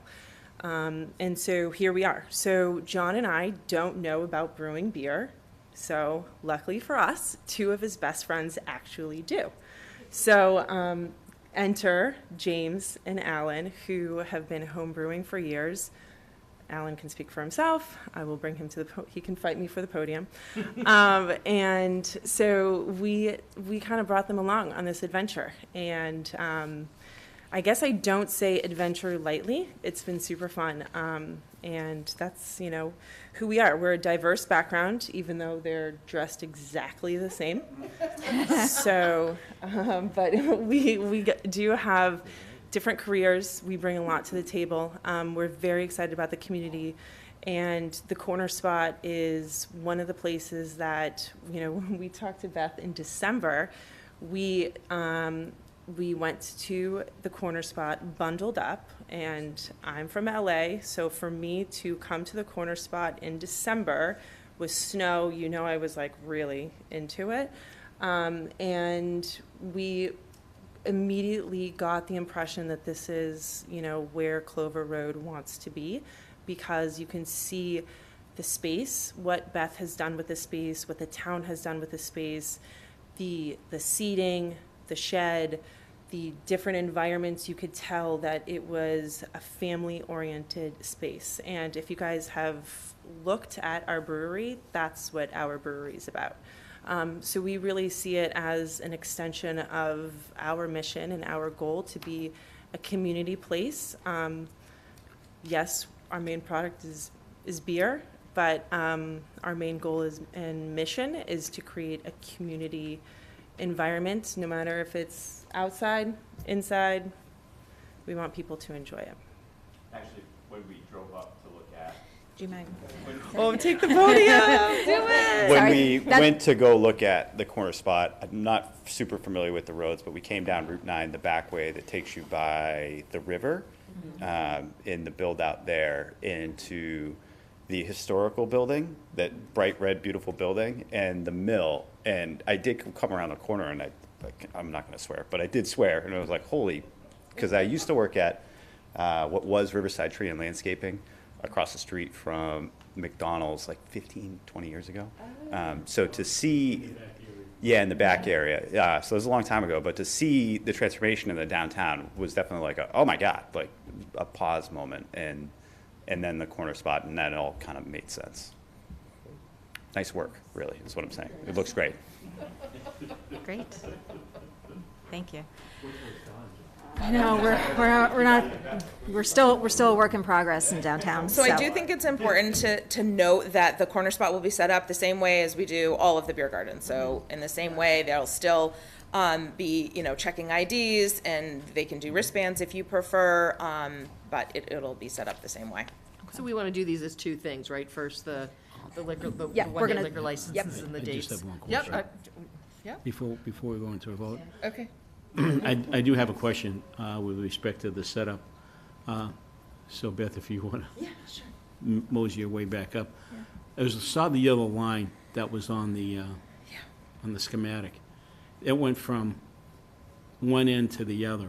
I don't remember that happening to other beer setups. Yeah, so way back when, this is, my gosh, years ago then, we did close it off where the kids area was not there. Yeah. But the parents do like to sit on that log bench and watch their kids play. It hasn't been an issue. We did that, I think, last year, and it hasn't been an issue. Okay. If you're concerned. I saw that and I knew that was a change. That's Yeah. why I was a little concerned. Yeah, we do contain everybody, though. I'm a former knock on cop, wood, so I you know, get get into to it, see. so don't mind me. Yeah. Okay, thank you.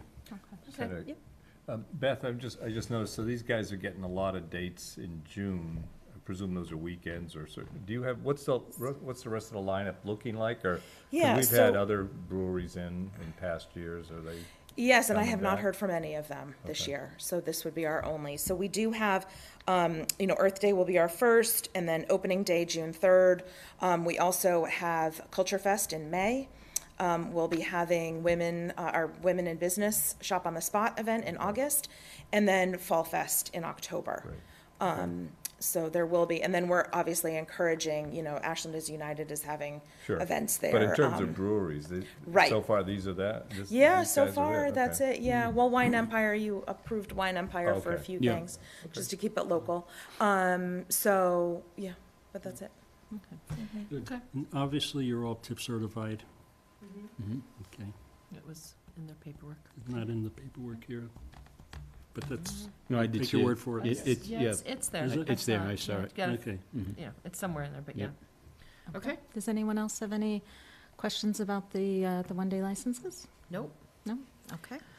I move that we approve the request for a one-day at the corner spot from Clover Road Brewing for April 22nd and 23rd from noon to 7 p.m., June 2nd from 4 to 8:30, June 3rd from noon to 8, June 10th from noon to 8, June 11th from noon to 6, June 23rd from 4:30 to 8, and June 24th from noon to 8:30 p.m. as requested. Is there a second? Second. All those in favor? Aye. Aye. That passes 5-0, so we're Great. we're good to go. Looking So forward to trying some new beers. yes. So, which kind of leads into the second part of the agenda item, which is to discuss the RFP proposal received for the downtown fire station located at 151 Main Street. Why don't I turn it over, Jen? Do you want to kind of go through sort of the process? Sure. Yeah. So we had started this process a long time ago now. I actually had to look back when we started. We did it a little bit different than we have done other town-owned properties. So we started, I think here we started discussing the possibility of doing a feasibility study to sort of see what our new downtown could potentially handle when we knew we were going to vacate both the police and the fire station with the new building. What we decided to do is to do a request for information or interest, really to let the market drive the information before we did a request for proposal. And so we started that process way back in October, actually. And we kept that open for almost 2 months. And we sort of tried to get it as far as and wide as possible. We did have a lot of interest. We had at least 20 sort of what I would call viable, businesses or pull that RFI, and so I'm not counting like the people who always take our procurement to sort of push it along. So 20 people we knew that would possibly. We had several people who were interested in possibly doing a restaurant that ultimately did not necessarily submit, and we had 3 people submit. Clover Road was one of them. We had the Block, which is sort of a pop-up, and then we had an interested party for possibly an Italian restaurant, so it was 3. And then we had a public forum to get some input, and we had that in mid to late December, I believe. And then we opened up a survey to get some feedback from the community, just so we made sure that we were meeting the goals and the vision for what, these 2 buildings in our downtown could really serve for a revitalized downtown. And so with that, what's that? Oh, okay. With that, we ended up putting out a request for proposals, and that we kept that open for about 45 days.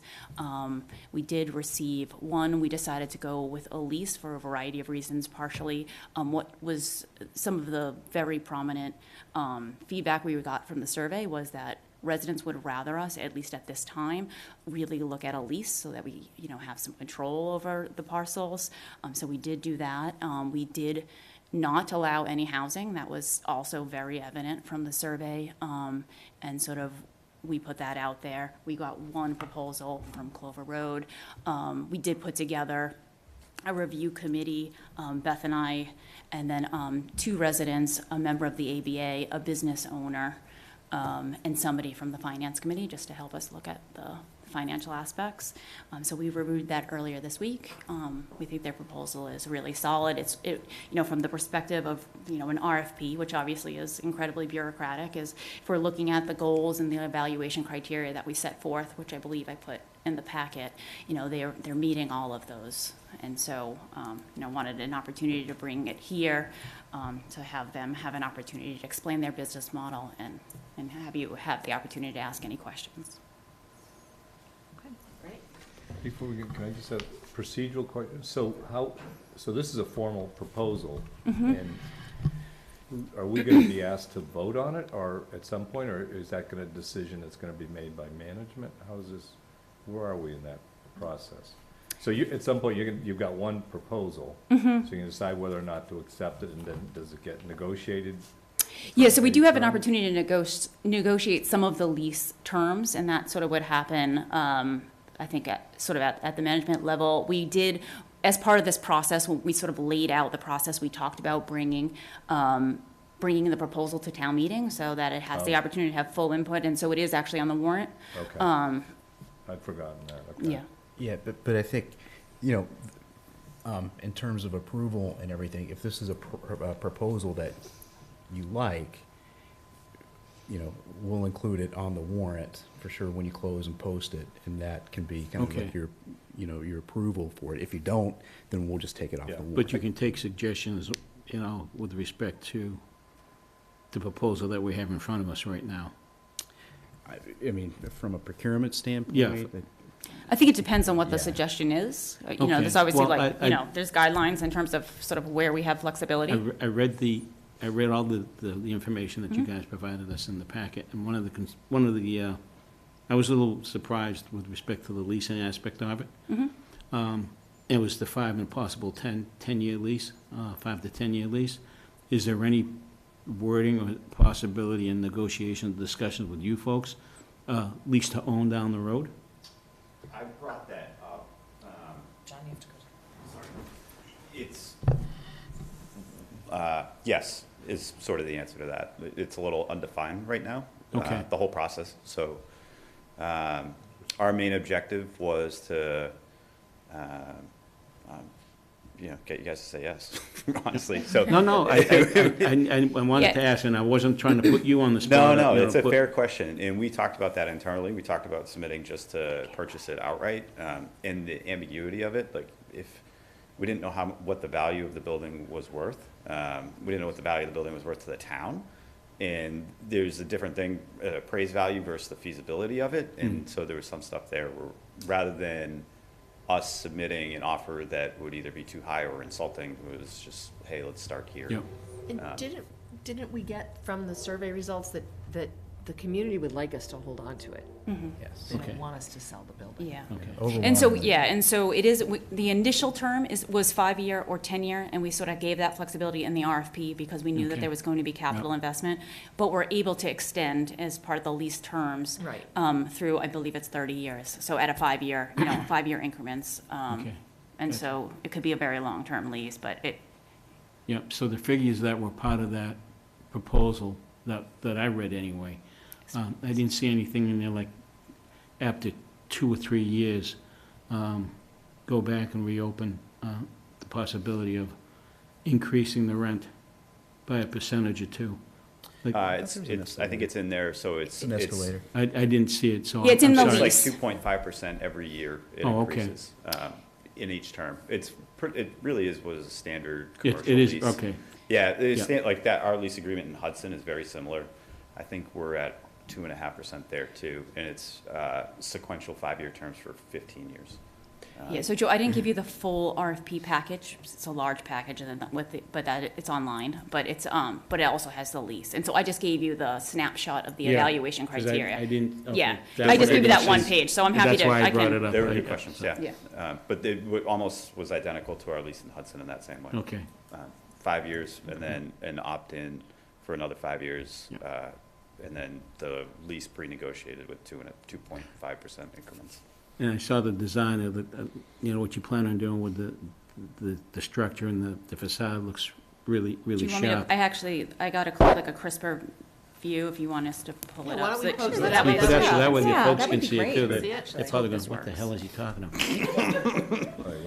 No, it's just- But I was kind of curious, in looking at the design, of course, it's flat, so I can't, it's not 3D.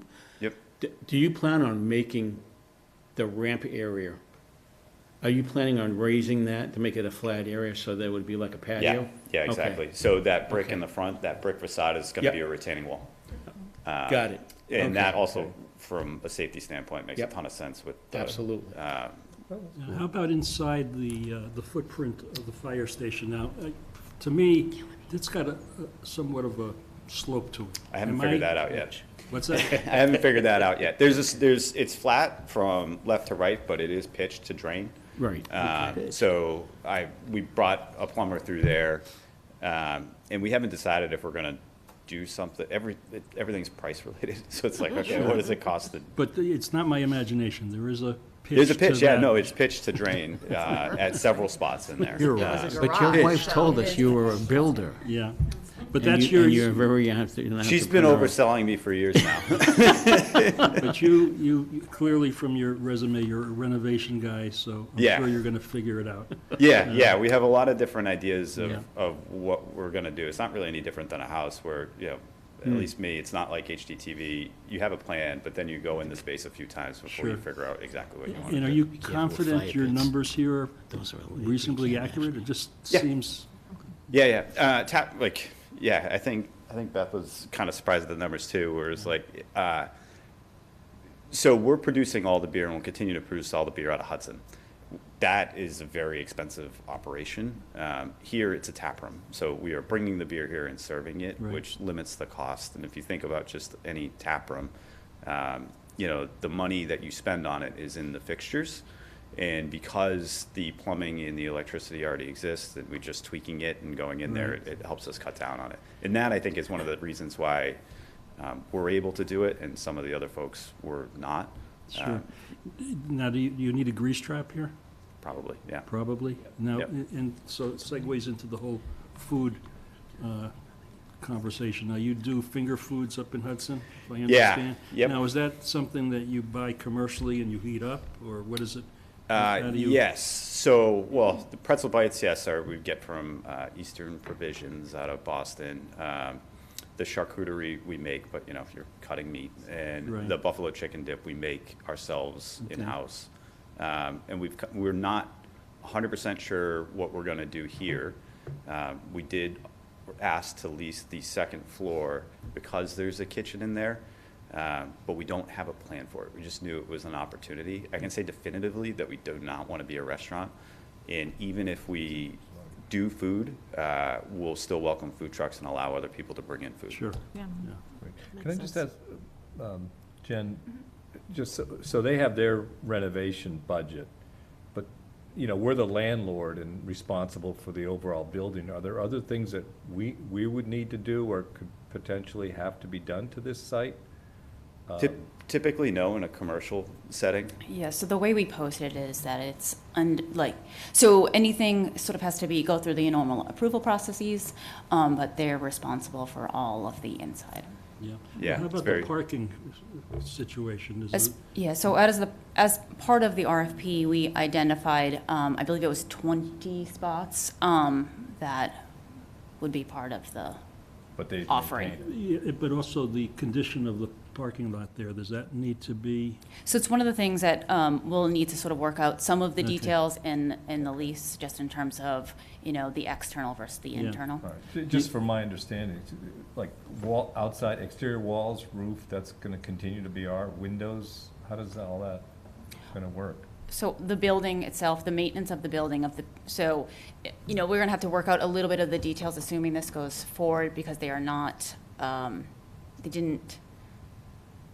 there's some flexibility in some of the upstairs that we may maintain, or there's possible subletting. So we may maintain it for storage for town purposes, which obviously here we're. But we're still, So- there's certain maintenance we'll be doing and some But most of the renovation. maintenance for the building will be is on- part of the Is part of the lease. lease. Okay. Yeah. The way that it works, at least in our other location, frequently in commercial, is that the interior of the building is our responsibility, and the exterior it would be. Sure, that's yours. what we're looking at. Yeah. So You how don't does, really- I'm sorry.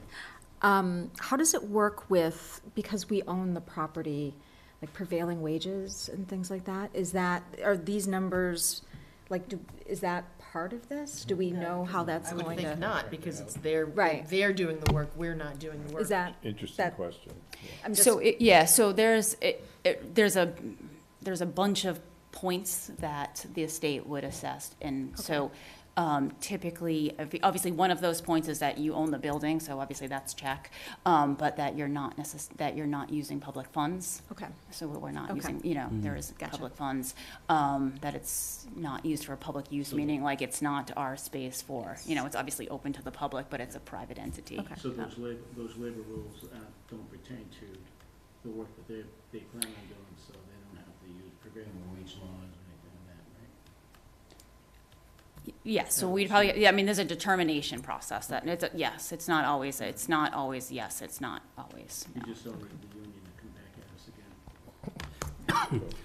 You talk quite a bit about your kind of collaborations in Hudson with other organizations. How's that work? You know, in downtown Ashland right now, I mean, we've got Stone's Pub. I'm sure you've been there. Yep. You know, it's a great beer facility. Yep. And I would imagine there's opportunities there to collaborate. But talk a little bit about how that works up in Hudson. Yeah, Hudson's unique. It's really evolved in the last 10 years. We live in Berlin, right next to Hudson. My aunt and uncle grew up there, so I remember Hudson from a long time. And one of the things that's unique about Hudson that really changed it was the businesses worked together. In some cases, they forced the town's hand in, like, painting parking spots. So they started getting some traffic and realized that nobody could park there, and they forced the town by banding together. So you got to make designated parking areas, and they did. So the community spirit there in that regard is great.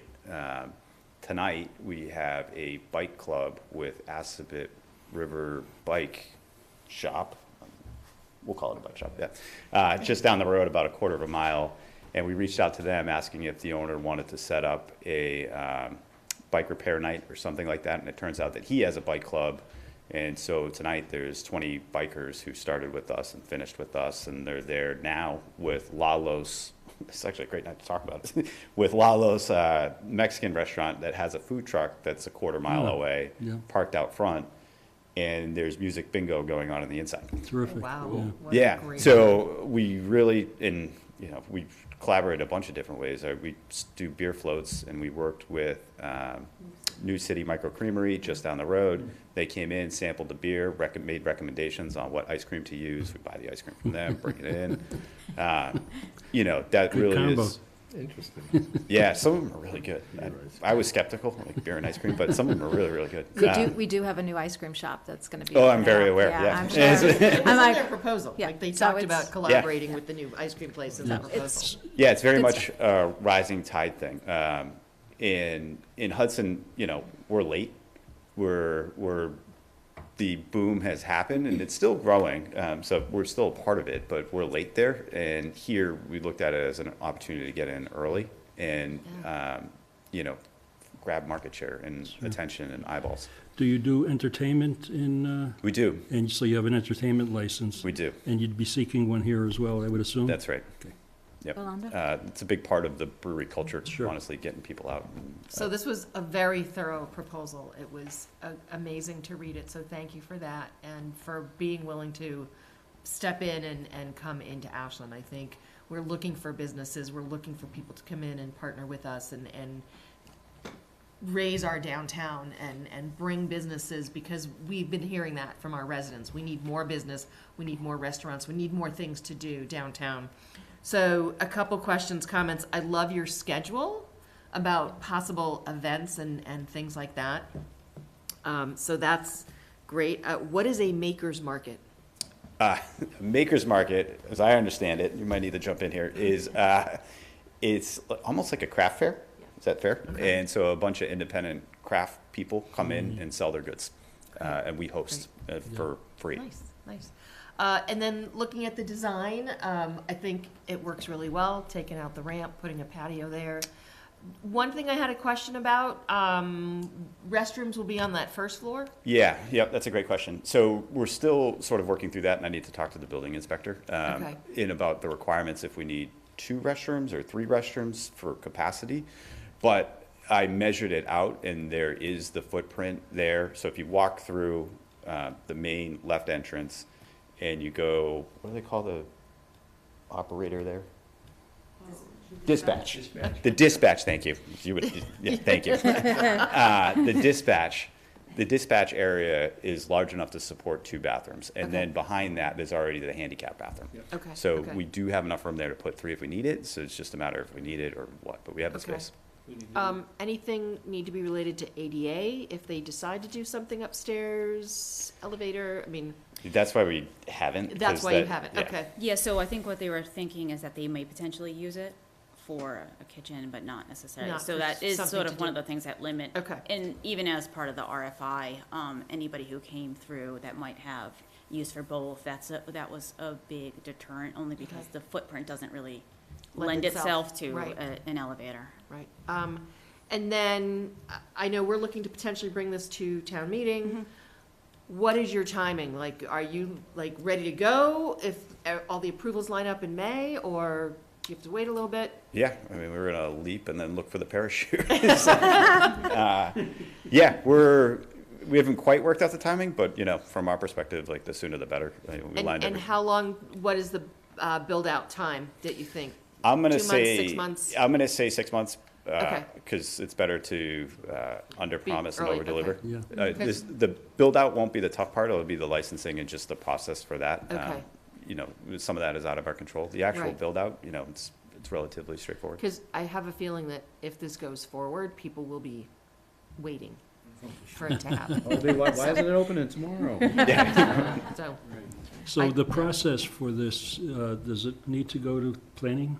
Does. It does, and then Site Board of plan. Health, clearly. Mhm. So both entities. Anyone else? Conservation, stormwater, and then, obviously in front of you for, Okay. did I miss anything? Design review. Yep. So it triggers site plan because it's a change of use. So Yep. it'll go to the planning board, then it'll go to design review. It'll go to conservation for stormwater, and then Board of Health for any issues there with the grease trap, like you mentioned. And then back to you for any entertainment and liquor license. And then It would be a another- beer and wine license as well. I Yeah. think that's important to know. And we have one available? Yes. Okay. The other question, it was brought up in regards to parking and the public, and the police building. Have we just, or, you know, what's the next step in the process to determine what happens with that building? Obviously, if there were more parking, it could be advantageous to this business as well as just the downtown. So what would our next step be in regards to discussing what happens with the police building? Well, I mean, personally, I think we're probably gonna try to get this settled first, Okay. and then start evaluating what we're gonna do with the police building. Okay, because we've not gotten any, or have we gotten any any response to RFP for the police building? No. and when There the- was some in the interest, in the Yeah, the RFI interest process, there was- were some people showing interest in the building. Yeah, with a lot of, yes, with a lot of caveats in terms of Right. what they would have to do and sort of the limitations. What we heard from the public was a lot of, that may be better used for parking or green Park or- space or yeah. something like that. So Right. that was sort of in the comments, I think that was what we were hearing. Mm-hmm. What we've sort of talked about is obviously this is the trailer in the back, and that takes up a lot of space, and it's not particularly great to look at. And so if we can remove that quickly, where the female locker room Right, is. which or- we don't need anymore, so that So can we're go looking away. into how to actually, Remove that. disconnect all of that and move that. Okay. But I mean, my personal opinion is that it would be great as some kind of hybrid public parking / green space type park, pocket park. Another Right. pocket park. But that's, Right. that's, Yeah. you know, my, Yeah, Yeah, yeah. okay. So I just want to say, like, I agree with Yolanda. Reading through your proposal was fabulous. I can actually envision this Well, thank you. in our downtown. So, and I agree. I feel like this is what the community has asked for, and we are super. I'm not we. I'm speaking for myself. I'm also really excited that you're going to have other options than beer, because I am not. My husband is a big beer drinker. I am not so much. So Yeah, that's common. yes. So, but I like the visioning. I like the community aspect of it, because what we are trying to create in downtown Ashland is this like destination and this vibrancy where people are walking from one place to another. And I can just see people walking from the farmer's market, going to grab a beer and playing some cornhole, and then going over to Corner Spot to listen to some like, I just feel like that is why we invested That was in the our vision. downtown. That was the What? vision. It's exactly And the vision. so, and when we were thinking about how we were going to reuse this building, we wanted it to be special. We wanted to kind of keep that historic nature of it, and then really bring it alive. And for me personally, I feel like this is a great. This would be a great benefit to Ashland. So thank you for that. for wanting to invest and kind of come along for the ride. Oh, thank you. Brandy, if I could. Yeah. So again, great presentation. As excited and enthused as Brandy is in support of I have an unrelated question. And, Sure. you know, you mentioned the farmer's market in the proposal. I'm part of the farmer's market, so I appreciate you mentioning that. But the question is related to, we have wineries that come every week for samples. For some reason, the beer industry and the legislature has not been able to provide that option at a farmer's market, and why is that? Yeah, actually, they just talked about that at the Mass Brewers Guild last time. So the Mass Brewers Guild is working on it and working with the state legislature to get it approved. I don't know why, that there's a distinguished. The beer lobby or the beer industry, the big wholesalers seem to still control the conversation, right? Yeah, so, you know. Okay. We've looked into. We need a lot of the small squeaky wheels, I guess, to, That would be part of the process. Yeah, we're working on it. Yeah. We'd certainly like to. It'd be good for us. So. very good. Well, I The just. farmer's market's great, by the way. Like, Excuse I me? didn't know about the farmer's market personally until we started looking at Ashland, and then everybody was like, "Oh yeah, that farmer's Yeah, they are market's in huge." It's our 12th season. We're starting in June the 10th. So you're going to be up and running One by of the June weekends. 10th? Well, no, but they're going to be at the corner spot. The corner spot. They're going to be at the corner spot that weekend. That's right. Yeah, All right. There we go. yeah. The dates on the corner spot were intentional Yeah. to kind of start to know the community a little bit before we Yeah, open. That's great. Yeah. Very good. Great planning. And what is the story, like, the Clover Road, where does that come from? Yeah. Is there a story behind We're the story? terrible at picking out names. Oh, okay. So, no, a lot of names were taken. Okay. So my daughter has a knack for finding four-leaf clovers, and which drives me crazy because I never found one. And there we are. Yeah. So Okay. what were some of the other names we had? That's cool. It is cool. Other like road type names, I wasn't sure if it Yeah. was like the four of you or like a four-leaf clover. Oh, let's go with that. That's good. yeah, that's the story I'm telling him going forward. That's a good one. Yeah. Here you go. You just helped him change So their it wasn't- origin story, Brady. Glad I could be of help. So it wasn't an unhealthy college experience that you guys went through, huh? I mean, I had that, but I look back on that fondly. So, does anyone else have any questions? Just kind of curious as to your hours of operation in Hudson. Are they going to be similar to what you have here in town? Yes. And there's a big distinction. Bars are not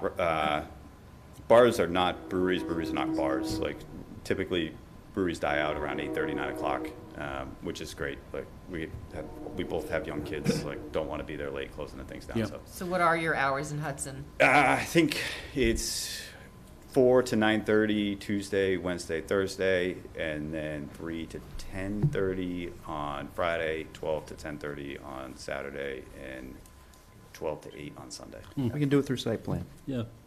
Yeah. Yeah. So it'll probably be pretty similar to that. We're not sure Well, if if we're we going to want be to go open check them Tuesday. out, we now know their hours in I Hudson. see. Yeah, there you go. Road trip. Yeah. Just a question really, and, you know, thank you for the proposal. I think it Sure. fits in well with our vision, and, you know, I was impressed what happened in downtown Hudson, so I think that's. Yeah, it's a good miracle. model, yeah. Hudson was tough. So, are we looking here a proposal for a 5-year lease with a renewable option, or what's the kind of the big picture thing here? Yeah, so right now it would be a 5-year lease, and it has, we can lease it through, I believe, 30 years, so at 5-year terms. So but is it gonna be optional, subject to renegotiation, or are we talking about an award in excess of 5 years, or what are we looking at here? I think it's an option to pick up, right? Yeah, it's an option. Yeah. Okay, so we're looking at a 5-year, is that everyone's understanding? This is a 5-year lease approval is what we're going for here?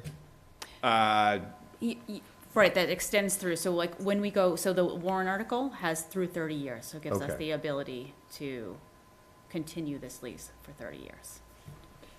And so we So it's have sort of in a there, we have a 30-year lease clause, an with 5-year escalation clause, yeah, so there's a options. 5-year renewal, basically, it's a renewal. But it's subject to both parties agreeing, or how does that, what's the, That's typically how it is, and that's some of the actual language that needs to be, okay. you know, So, nothing. but that's what our expectation should be. We're kind of looking at a long-term relationship, but in Oh, terms of totally, yeah. but in terms of an actual legal decision, what's gonna go to town meeting is a 5-year. Up to 30 is gonna go, that's. But I'm confused then about how that works. If you got an option to renew after 5 years, say we don't want to renew or they don't want to renew, what does that mean? Yeah, so the Warrant article authorizes the select board to enter into a lease for up to 30 years. Oh, okay, so there'll be follow-up, kind of some details to be worked out, it sounds like, okay, all right. Okay. Is some measure of support for moving this forward Nah. expected tonight? So besides What the is it that you're- warrant. Well, besides the yeah, I warrant think if article. you support, We're about to talk about the warrant. so yeah, it's if in you the support warrant. putting it, Yeah. continuing Okay. to keep it in the warrant, then. And that suffices? Yeah. Okay. So my last final question with respect to the town stuff, the rental fees that Jeez. It was timed perfectly, Joe, perfectly. the rental fees that are collected, will that go into some sort of fund? Or Those go into the general fund. it's gonna go into the general? Yeah, as part of your local receipts. Okay. So we couldn't earmark it for something like we do with sales tax money?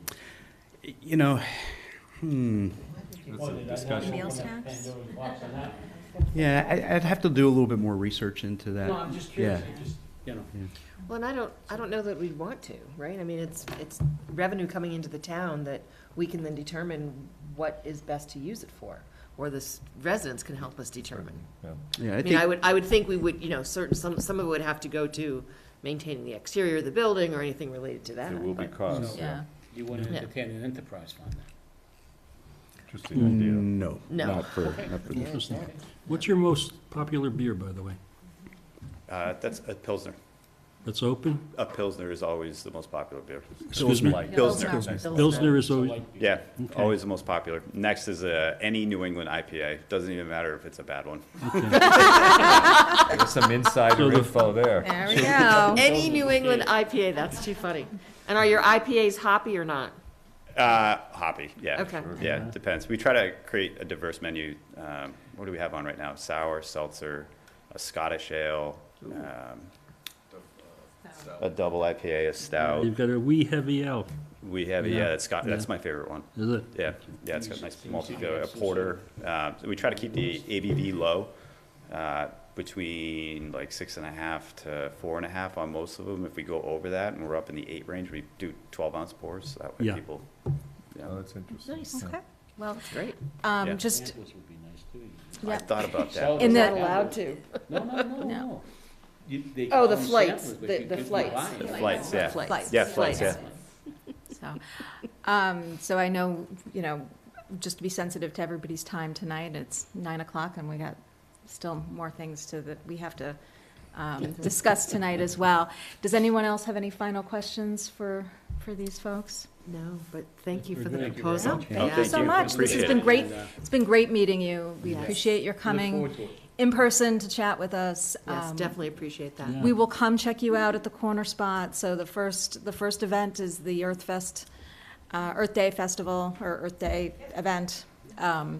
So we look forward to getting to know you guys. And so, Pine drink is too, Miss Sarah. so just, I'm sure you guys know this, but, we are discussing the warrant, which is the first Wednesday in May. So that's sort of like the timeframe for Yep. when sort of a town decision would be made, so. Yeah, if you guys have any questions in the interim, feel free to reach Okay. out. It's nice to meet you all. I don't know if Beth has mentioned, are you planning on being at town meeting? We weren't, Okay. All right, it's I something mean, maybe or can- were we? Oh, we were? We were. John, it's the same thing with me, so I get it, so. That was when you guys will be voting on the warrant, right? Yes. Which is the lease, Yeah. whether or not we do. It'll have to be approved Okay, at yes. town meeting. Be there. It also, So- it also sends a message to the townspeople that you're so interested that you came to the town meeting. Yeah.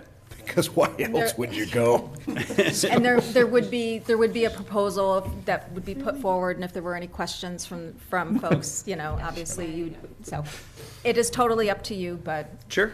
we We'll would be love there. to have you. That's true, Okay. I do. So you're, I'm so you're getting the in picture charge. how this works. I just learned the So- kids have school vacation Yeah. next week. Send Yeah. one of the leads. Yeah. So, all right, well, thank you very much for coming tonight. It was good to meet you guys. I appreciate it. Thank you so And much. we look forward to working Thank with you. you at the Yes. corner spot, Thank you. and then hopefully beyond. So, Thank Good you. night. Thank Good you, night. thank you, Beth. Yeah, and just to close it out, I really want to thank Beth and Jen Yeah, for that's great. the process and also Thank your you, Jen. support in the process of how it was all put together. And, you know, this was a little bit unique. I think we learned a lot of lessons from previous opportunities that we've had when we've talked about municipal properties and Yes. leasing or selling them, so. Well, the public input was really good on this whole process. So Yeah. I think that is huge. I mean, we had, what do we have, 400 people reply to a survey? I mean, we never have 400 people reply to a survey. So, and I think, what was it, half of them had wanted a brewery, so. Yeah. That's funny.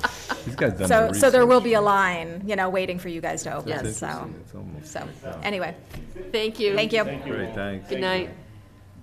Okay, that was great. Yeah, really was Oh my God, it what we is were nine- looking for, 9 isn't it? o'clock I already. mean, Yeah, I know, time flies when you're here, so. So the next, so moving on to the warrant, the next item on our agenda is to vote to close and post the annual town meeting warrant. The deadline to post is April 26th. Yeah, I Jen, think Jen how would are you be, guys? I think Jen would be the best person to go through this. It'll give me opportunity to get some Joe's ready water. to motion and do it. All right, Well, if you Jen? want, I mean, Sure. if that's the Well, we've pleasure seen of the it all, board, right? certainly. It's. so Jen, you want to take us through the warrant? Sure. Do you want to walk through each, do you want to walk through? have a copy of Let's the talk about, Yep. I think there were a few things that, It was in the packet. It was in the one, I think the updated one today. the warrant was in the new Yes, it was. packet. That Yeah, Susan The final sent one. out. Maybe I'm The looking one at that the came, first one. came. Was the Yeah, one it came that a little later. through I was today. waiting for a couple of things. I Yeah, just wanted to town make. council and all the other stuff. Got it. So, do you want me to put it on the screen? Sure, Okay, let's do hold that. on. Yeah, no problem. It's just-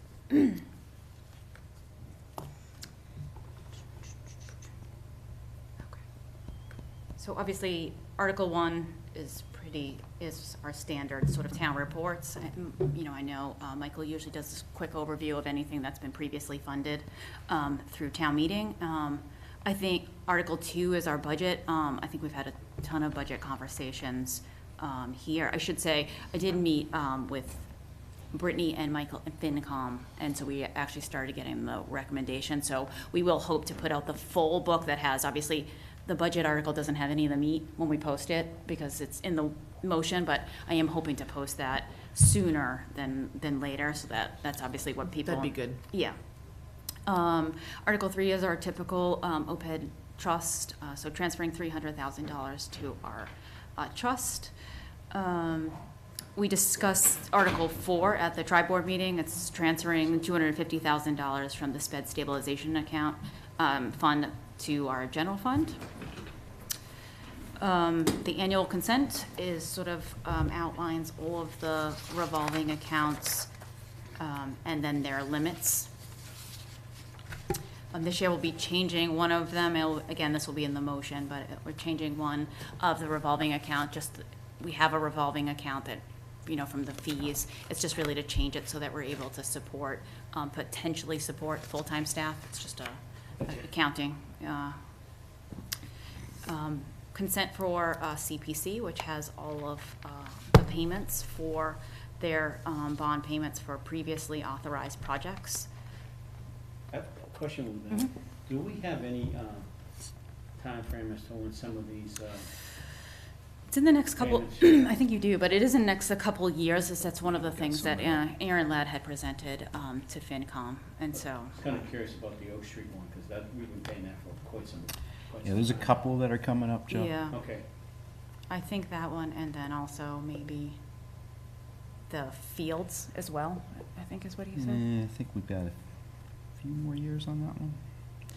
So not all of these make it to town meeting, is that what you're saying, or? These all were previously authorized, and so this is just authorizing, annually we authorize the payments, yeah. There's only one new, why Michael looks that So up. after Okay. town meeting, as we're doing maybe a retreat in June, you know, when we do one with the new board, it might be good to sort of get a look at when some of these are gonna be finishing. Sure.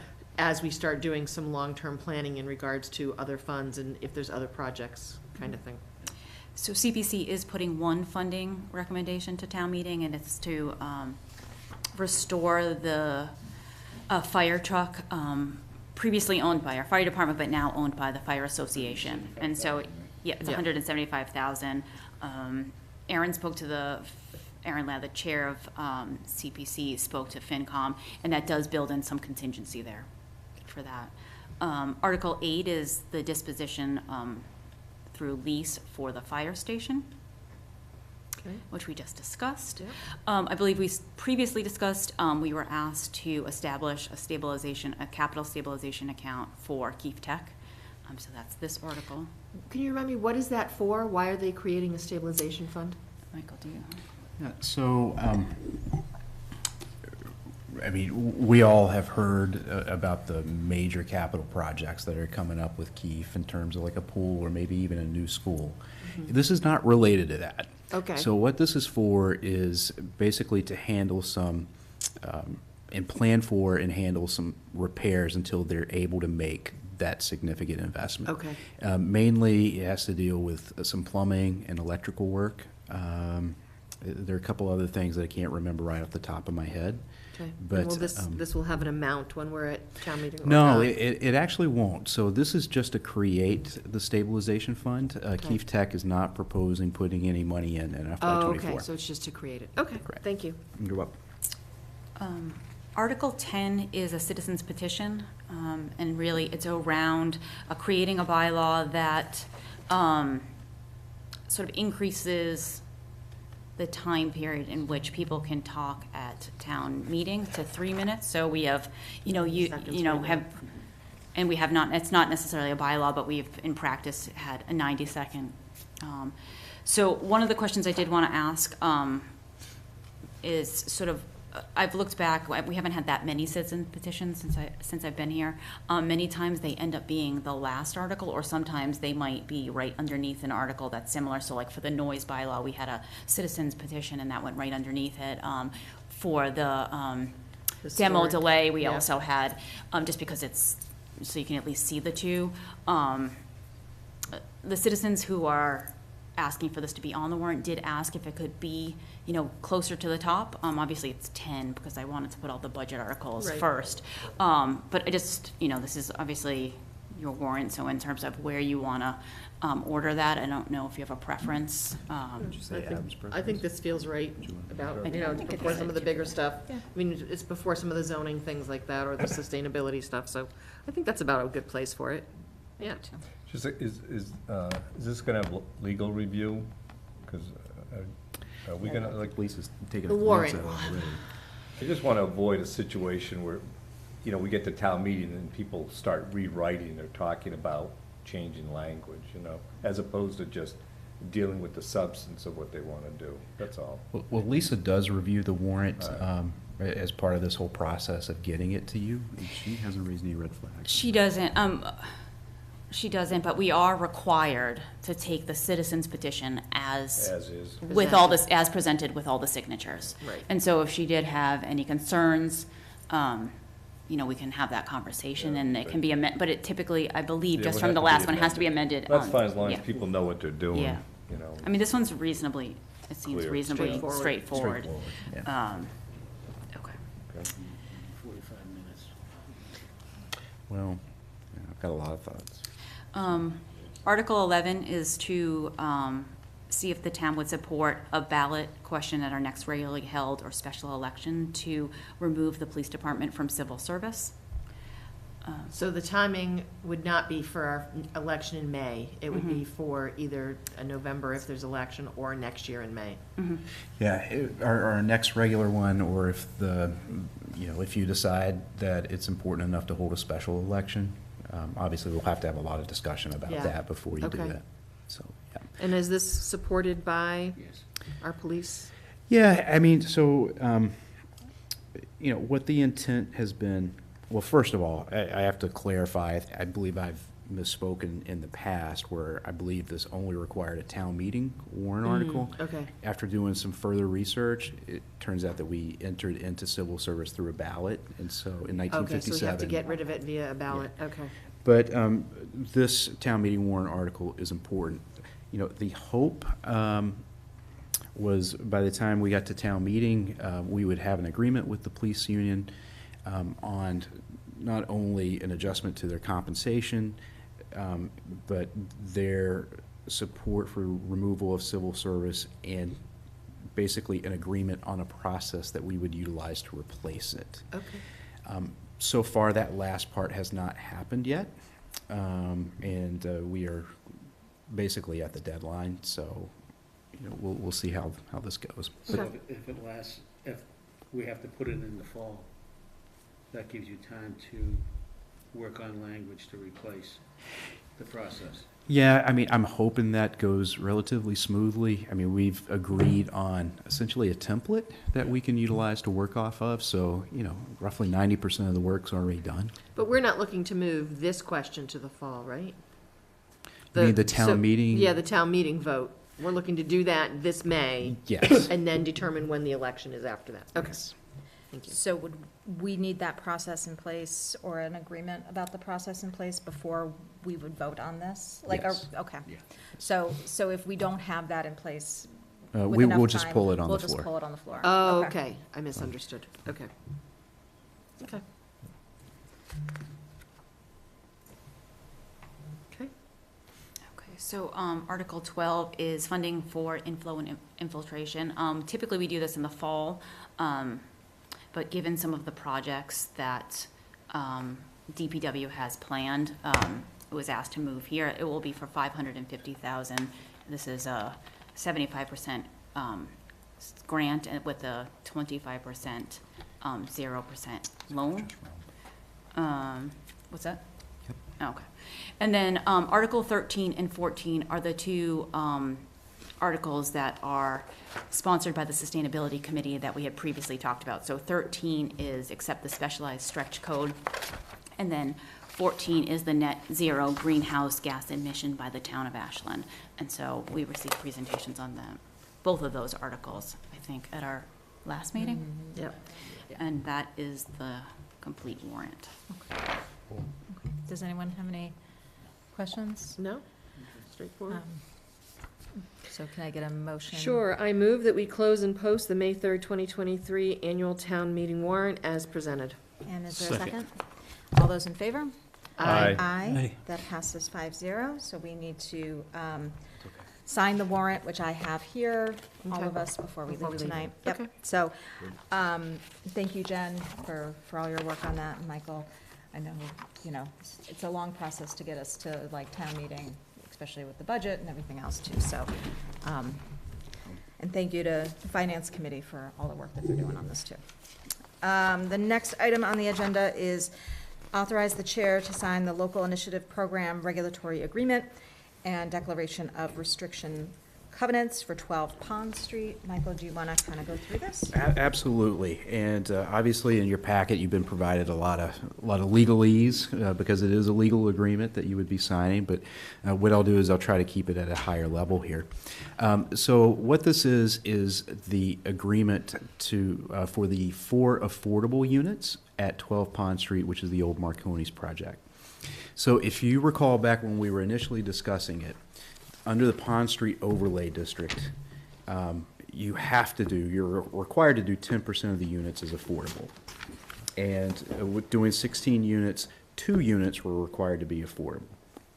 So what I had proposed to the Affordable Housing Trust, and they were supportive of, is why don't we look at buying the affordability restriction for 2 additional units. That would bring our total affordable units to 4, which equates to 25% of the 16 units, and then we could count all of those 16. units towards our affordable housing inventory. And the trust was supportive of that, thankfully. So when it came time to hammer this out, there were some discussions about the rents, and DHCD had approved rents, so all 4 units at 80% of the AMI, and the rent was $2,273 per month, and there was a utility allowance of $244 a month, so almost $2,500 total. As affordable for a 2-bedroom. As affordable for a 2-bedroom.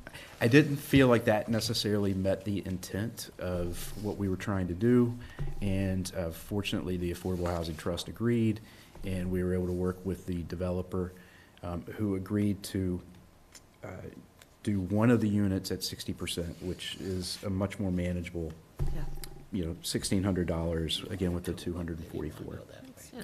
So the board's required to sign this or be a party to this. Yep. And so that's it. Does anyone have any questions? No? Straightforward. I move that we authorize the chair to sign the Local Initiative Program Regulatory Agreement and Declaration of Restriction Covenants for 12 Pond Street. Second. All those in favor? Aye. Aye. And those units, by the way, are in perpetuity, so. Yes. Yes. Yeah, I Yep. saw that in the agreement, that's good. So, and I know that the initial rents in here, those are initial, they're not necessarily what it would be. Yeah, they DHCD will constantly look at. Yeah, they monitor that monitor very it. carefully. Okay. All right, thank you to the Affordable Housing Trust for doing that, and Michael and Mr. Zamudo for being flexible on the affordability factor. Yeah, it's a good, I think it's a good concept. I think it's worked out for us, you know, in terms of our inventory and things, so. We have to keep pushing for affordable housing and as much as we can, 25% in these rental properties. Yeah, so that there we can really count 'em. will be no excuse for us to have 500, 600, 700 additional rental units online and not have our 10%. Well, If we don't Well, get there, except that that's tragic. Chestnut Street, right? Chestnut Street, I feel, was a missed opportunity. Yeah. That was at The 10%. MBTA Communities Act doesn't require Doesn't that. require They've that. got No, a doesn't. reduced, you know, and we didn't bring that up, but that's to me, That's a a real weakness of of that particular, you know, the intent. Agree. I So- agree. All right. The next item on our agenda is approve the request from the town clerk to opt in to in-person early voting Saturday, May 6th, 2023, from 9 a.m. to 1 p.m., Wednesday, May 16th, 2023, from... 10th. I'm sorry? Wednesday, May 10th. Oh, thank you. You're welcome. There's a reason I'm wearing my reading glasses. Oh, my goodness. By this time of night, my contacts are like... Yes. wanting to come out. May 10th, 2023, from 8 a.m. to 7 p.m., and this is in-person early voting for our town elections. So is there anything? No, I think it speaks for itself. So we just have to approve it because of the Votes Act. So Yep. we have to, Yeah, I had a nice conversation with Cindy, our town clerk, Cindy Livingston, and she said, what's nice is she and our assistant town clerk will be manning this, so we're not having to get extra people. They're expecting that just the two of them will be able to handle this. interesting. They're a really good team. I'm sorry to go off on a tangent, but they are That's good. really, really good. Cindy and, Christopher. Christopher. New guy, Yeah. Christopher, Okay. although he's been here a And while Gene now. and Yeah. Yeah. people like help him. I move that we approve the request from the town clerk to opt in to in-person early voting on Saturday, May 6, 2023, from 9 a.m. to 1 p.m., and Wednesday, May 10th, 2023, from 8 a.m. to 7 p.m. here at Town Hall. Second. and all those in favor? Aye. Thank you, that passes 5-0. Along those same lines, the next item on the agenda is vote to delegate the authority to the town clerk regarding police details for the May 2023 annual town election. This again is related to the Votes Act, and Cindy is asking us to authorize the police details for elections. Is there I'm- anything? Yeah, so it's, to assign one police officer and delegate the authority to assign that officer to her. Yeah, because otherwise we have to do it every time, is what she was saying, yeah. I move that we delegate the authority regarding police details for the May 2023 annual town election to our town clerk. Second. All those in favor? Aye. So we never have to vote on that again, that's it? Nope, For every this year. For this Oh, year. just for this year? Every year. We have to Every do it Every year. Okay. Okay, we are moving on in our agenda. The next item is approve the recommendations to fill the Board of Registrars vacancies. Kimberly Wales with a term that will expire on August 31st, 2023, and Lynn Lids with a term that will expire on August 31st, 2023, 2025? Yep. 2025? I am really sorry. Wow. Man, I gotta take these contacts out. So we do have, I know on Zoom tonight, we have David Rosenblum, as well as Lynn Lids, who have been patiently hanging in there with us tonight. So I did want to give David, who I think was the nominator of Lynn, an opportunity to speak, and also Lynn as well. So David, do you want to? Are you there? You can hear us? Sure. Hi. Yes, thank you. My internet's a little flaky. I hope it works. But no, I am the chair of the Democratic Town Committee, Ashland, and we have voted to recommend Lynn Lids for the Democratic seat, so we say, in the registrars, and we're very happy to do that. I think, the registrars approve election results and so on. I think we're okay in Ashland, but it's certainly a bigger thing now than has been in the past, unfortunately. Yeah. And also, I should mention, it's really sad that Izzy Senkoa, who passed away recently, he was the registrar for more years than I can remember. But now I think we'll have a full slate, and thank you. Great. Okay. Thank you, David. Lynn, would you like to say something too? You can unmute yourself. There you go. I just want to say that I firmly believe that we need to support fair elections given everything that's going on in our world today, and I'm honored to serve in this capacity. Great. Last chance, Lynn. Last chance.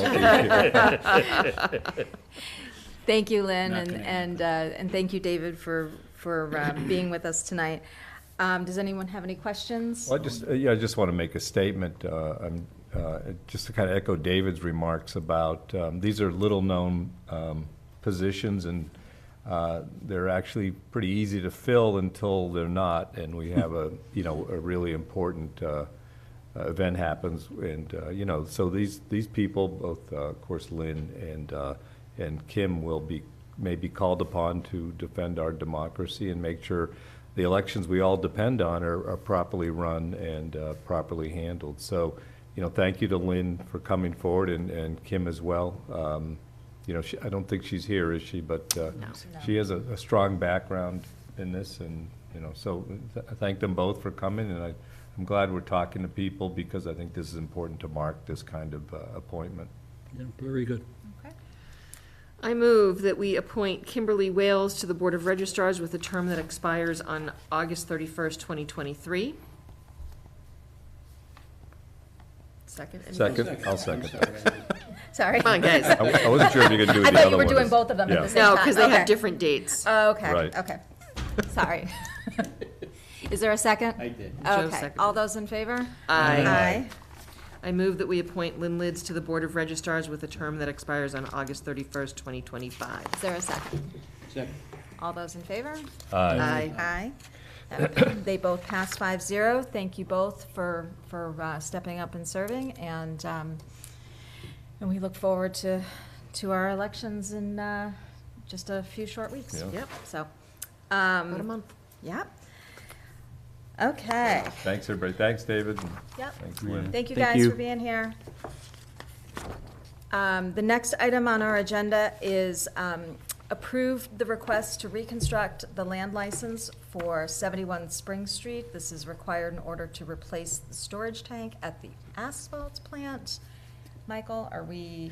Yes, so received a call from Attorney Mead late this afternoon, and upon her advice, we're going to pull this at this time and get Okay, a little more good. info. I'm like, There's a lot, I'm sure there's stuff to be discussed. okay.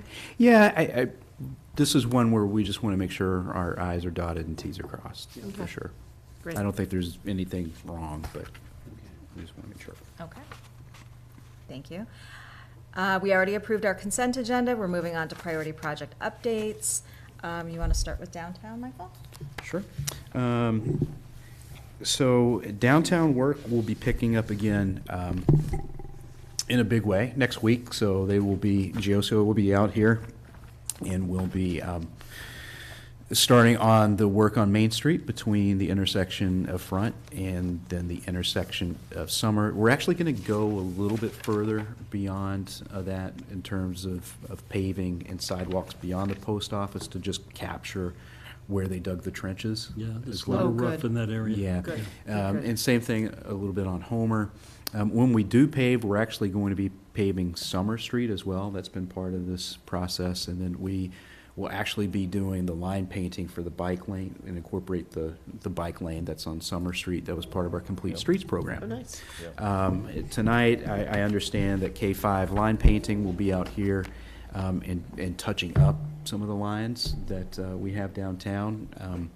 I'm not necessarily, I don't think that is the best approach, but we'll see how it turns out, and if it's not right, then we'll have them come back and do it again. So that is that, and then we're also working on, go ahead. No, I'll ask you when you're done with downtown, or No, finishing it. So the next step is that we are going to be putting out to bid the building connections, so the work to do the utility connections to the buildings. And so that will be the next step. Part of that. There's been conversation, people commenting on it's difficult to pull out of Town Hall because of the new parking spots. I mean, I haven't found that, but Yeah, I'm gonna take a look at that and just I see what's think we going can, on. yeah, I think we can look at one of those spots. I will say, pulling out of Town Hall for 10 years, that has always been a challenge when you have a car parked right there. Yeah. You have to pull out a little bit, but, yeah, I do think it's something that we should take a look I at. have to say, it's nice to see people park downtown again. That means they're being in downtown, so that was, Yeah, it's But- kind of picking up. yeah, okay, thank you. So that's related to downtown. Public safety building? Public safety bill. And Jen, did you have, anything you wanted to speak to on that one? Not really. So still sort of working through the last parts of the apparatus bay, which I think I spoke on last time we met. So painting the floor happened today. Hopefully line striping happens either Friday or Tuesday. The fire administration has moved in this week, so if you do need a permit from the fire department, you would go to the new public safety building, and they can direct you up to the third floor to work with Ebby on that. And so hopefully in the next couple of weeks, the entire department will be over, but they just need to work through these last couple of items. Opening, celebration, open house, I think Joe ribbon was- cutting, something Yeah, Joe had planned. Yeah, we're working on getting those details finalized, but we're looking at mid-May, around the 17th or 18th, either Wednesday or a Thursday, for the opening ceremonies and dedication. And then that same weekend, to have walkthroughs in the public safety building for the general public to come and see the new building that they graciously paid for. Supported. And supported, absolutely. Great, thank you. Minda School, are there any updates? Yeah, I mean, we actually recently completed a big milestone in terms of the building, in that it was electrified. And so it's gone live, at least from an electricity standpoint. Actually, I don't know if you want to combine those two in a statement. might be good. But they are really flying now in terms of walls are up, paint's going on the walls. It's really moving forward. Yeah. So it's exciting. We have a meeting next week, I believe. Yep, they're still on track. School will be starting after Labor Day for the next school year, so the plan is that they'll be able to move in and the kids will come in. And no snow days. There were not one snow day No. this year, so I think Mr. Adams did that intentionally. He wouldn't have called it anyway if it was No, like there was 6 one that feet. was a Come on. potential, he's like, I'm not calling that, so. Because I know they want to get the everyone out of that building as quickly Yeah. as Soon possible as so they can possible. finish the project. So there's that. So with the Valentine project, just a couple updates with that. One, I think, more tactical, and one from a larger perspective. So right now, what the contractor, Mill City, is doing is they're actually building the interior wall that the existing wall, foundation wall, is going to be pinned to. Okay. And so they've had a little bit of some trouble making that work. They did a pour today that was successful, so that's good.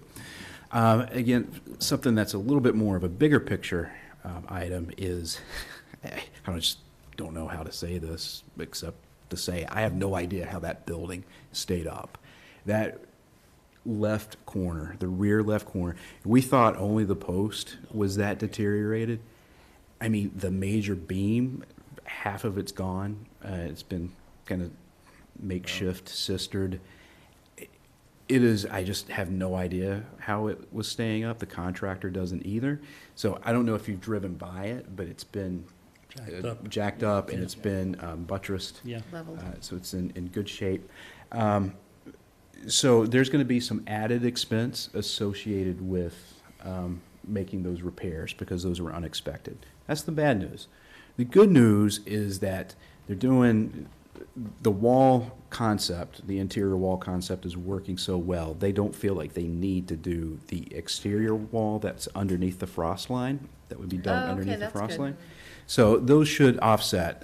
Doug and the contractor and I are going to meet next week, and we're going to discuss that and in timeline. Yeah. And once that back end gets leveled out and repaired, they'll then put on the roof, and then they'll start flying with the rest of the interior. And when are we going to have the conversation about what we're going to do there once it's done?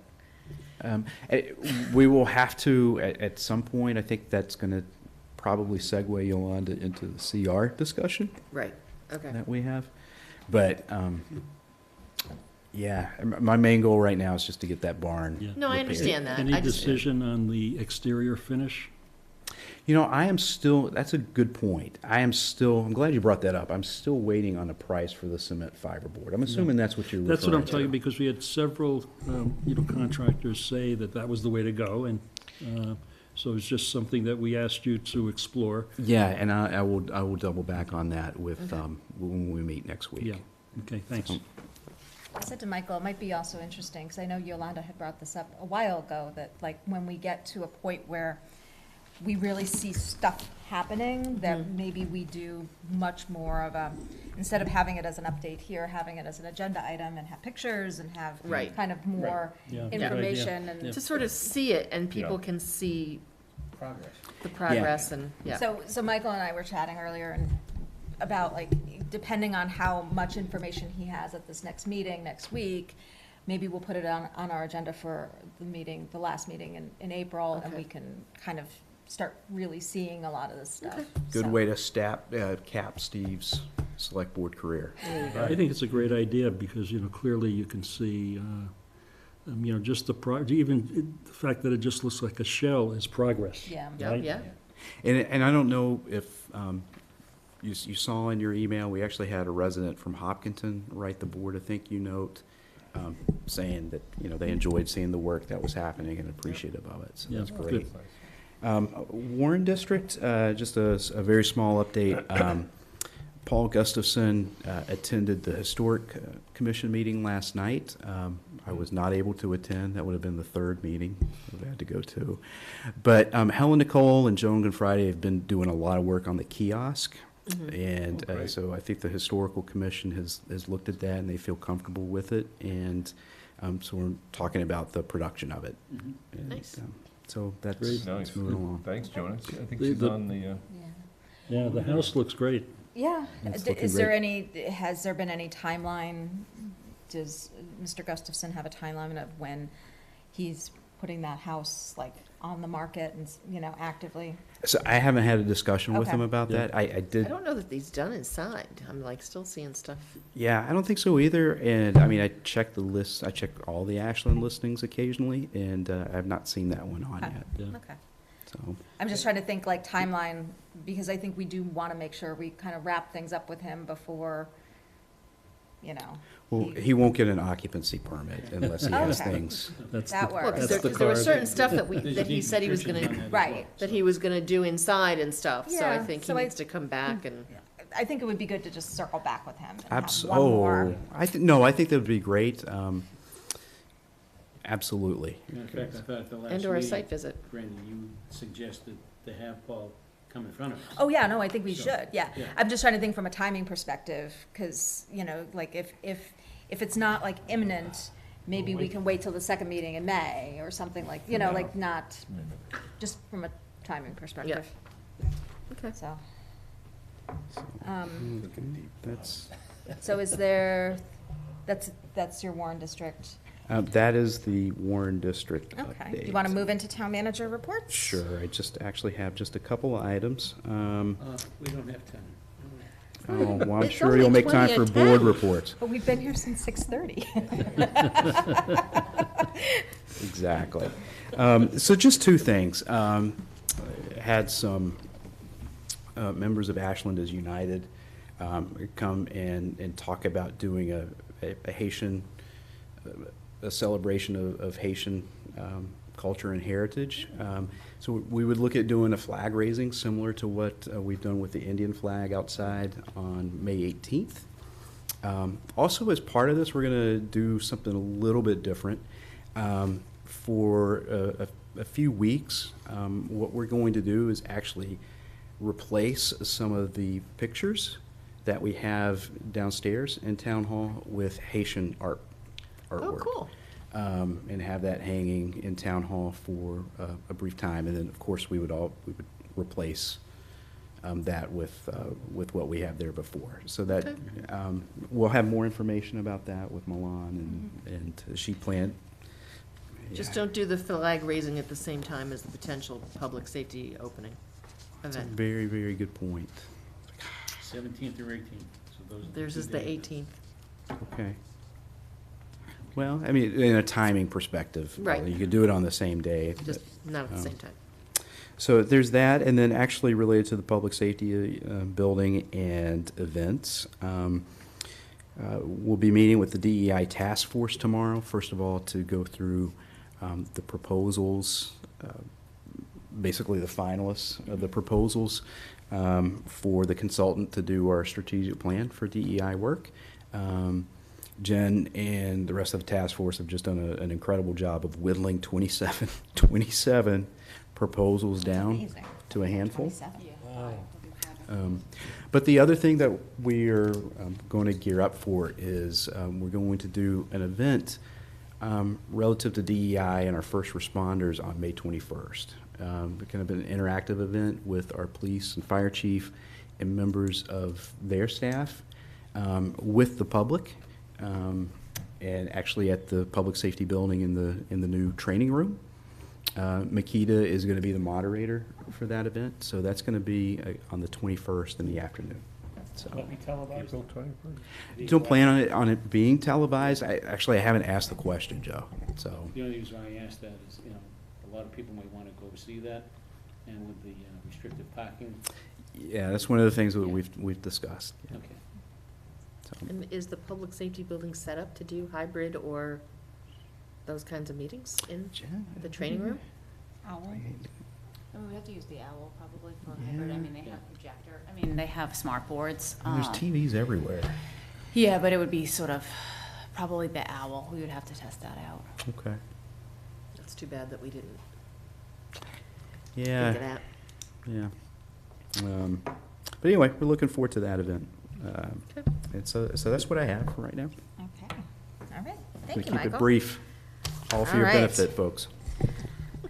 Speaking of brief, we are into board reports, and it's 20 of 10, so we'll No see. problem. All right, let's see. All right, I'm Joe, ready to rock and you're roll. up first. I'm ready to rock and roll. You're going to be giving up all your minutes to I'm Steve. gonna be giving a lot of Yeah. my time up to you, so Ah, just want to let you know. Just go. Okay, So- go ahead, Joe. Anyway, I just want to say, we all went to a festivity that honored Ashland, but I'll let Chairperson Brandy talk about that. Where Ashland was honored by the 26.2 Oh. committee and the BAA group for Ashland's original starting line and being part of the 127th Boston Marathon. So thank you for those fine accolades and a lot of wonderful gifts. that we've got, Absolutely. and we haven't seen them hung up yet, so I'm sure we'll find I them. have not thought about it Right, since so, I got him in And here. then this Saturday at TJ's at around 9 o'clock, we are honoring those Boston Marathon runners who run for the town, and we thank them very much, so we'll be there to help out. And Sue, if you have need for additional assistance, just let me know. And the Ashland Traffic and Study Committee, we're working on getting working in tandem with the police department and the DPW to allocate funding for crosswalks and sidewalks along 135. And I know Michael Doug has talked to you about that because it's becoming more of an issue, especially with the students now walking to school at the middle school on 135, and there is no sidewalks on one specific area, and we don't need a tragedy in any way, shape, or form. So we're working on that, but yet hopefully we can get that resolved sooner than later. And with that, I'd just like to say great presentation tonight. We look forward to that group coming into town. And with that, I'll turn it over to you, Madam Chair, so thank you. Okay, I'll turn it over to Yolanda. A couple things, I'll be quick. So at our last meeting, Brandy had mentioned we should start trying to do office hours. I think that's a great idea. So she and I have worked. I'm doing our first office hours on Saturday, April 22nd from 9 to 12. I'm expecting to do it at the bagel table. I just have to run it by them. We've been working with Beth Reynolds and our new communications person, Melissa, and we're going to get a graphic, and we already have 3 dates sent. So the April 22nd is the first one. Then May 8th. No. One before a meeting in May. Yep. And then June 10th at the library. And Mina has already approved that. Let's see. And then we'd also love other volunteers if Yes. anybody else wants to do office hours. Just And putting then, that out there. And then you were gonna reach out to the farmer's market so that at Yes. least one or two Saturdays, we can do that. meeting. Then I'm involved with WeMo, which is Women Elected Municipal Officers, and we have a virtual event happening on Friday, April 28th. If you want to register, it's for women or their supporters and their allies, and we're going to be having Attorney General Campbell speaking at that. May 1st, we're going to be having a candidates forum / debate for the 3 contested races. That will be happening here in Town Hall, and we'll be finding a way to reach out to people to solicit questions. The YMCA continues to move forward in looking at potential supporters for their new space. And then Rob and I were sitting next to each other at a garden event on Saturday, and we realized that our volunteer breakfast should get changed. We have it on May 6th, and that is Green Up Ashland Day. Oh. So if we have it on that day, all of our volunteers would not be helping with Green Up Ashland. So Yep. I think we need to look at our next meeting, we need to look at another date. Thanks for bringing that up. You're welcome. I wasn't sure, so I figured I'd add it to my list. Big faux pas. And that's all I got. Okay, thank you. Okay, All right. so I think I picked up some minutes from both Joe and Yolanda. We don't So- want to have to say to go past 10 Go o'clock. ahead, Steve. So the first couple of comments I have are related to kind of senior issues at this point. Number one, I don't know if any of you remember Alice Smart, the wife of Malcolm Smart. Alice passed away. Alice was a teacher. She served on the Council on Aging. She just passed away, I think last week. She's in her early 90s. So really, really nice lady. And Malcolm, you remember, as just a Really big nice guy. part of the Board of Health for many years, you know, so just 2 really, really great people. So, you know, extend our sympathies to the Smart family. One of the things, you know, thinking about Izzy and his recent passing and reading an article in the Framingham Source recently, town of Framingham, or the Council on Aging in Framingham, gives out a Senior Heroes Award every year. And so we started to discuss doing something like that, similar to what our Board of Health does with the Mary Mortensen Award that they award every year. So we are working on putting together a proposal, and it's something I think you know, we've got a lot of people, and it's not just seniors benefiting seniors. There's lots of other people within the community that benefit seniors, and you know, I think it would be a nice way to you know, represent that volunteerism. So, and then I guess lastly is, you know, kind of segueing off of Rob's remarks about what threats to democracy exist. And, you know, I think there's no lack of discussion, articles and so on about the threats to our democracy, whether it's with voting rights and my, I guess, big concern is speech and free speech, and I think it's getting assaulted from both ends of the spectrum. You know, when you read about two legislators getting ejected from the Tennessee legislature because they stood up and they spoke. Now, they since have been reinstated, and then on the flip side, you have a situation at Stanford Law School, a bastion of liberal politics, where a conservative speaker is shouted down because the audience didn't like their content. So I think there is, again, I don't think it belongs to one group or the other group. It happens from both sides. And the reason I bring this up is because it's coming to Ashland. And, you know, we read about situations that occur in public libraries in our state. It may not have happened yet in Ashland, but there's a likelihood it will. And then, you know, it's also occurring with school committees, and that's happening within Massachusetts as well. And I'm not going to say it's going to happen in Ashland, but it could, because that's the trend. That's where we are in a culture, in a society now with, you know, our extreme tribalisms of thought. So, you know, it's just something for the board to be aware of. To me, free speech is sacred,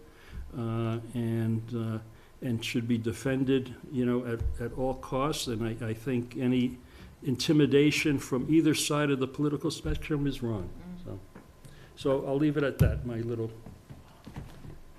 soapbox tonight. Okay. Thank you. Thank you. All right, Well, Rob, I may not be at our next meeting unless I Zoom in, and there's people that are for and against that idea. But so I did want to take this opportunity.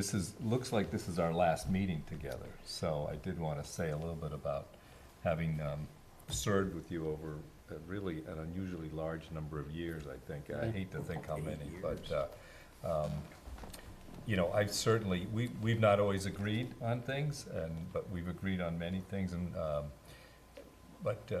you know, I've just always kind of in some ways modeled myself after some of the ways you do things in terms of your approach to thinking about things that are going on in town, your dedication to what you think is important, and the consistent effort and behavior you've modeled as what a volunteer public official should approach what he's doing. And as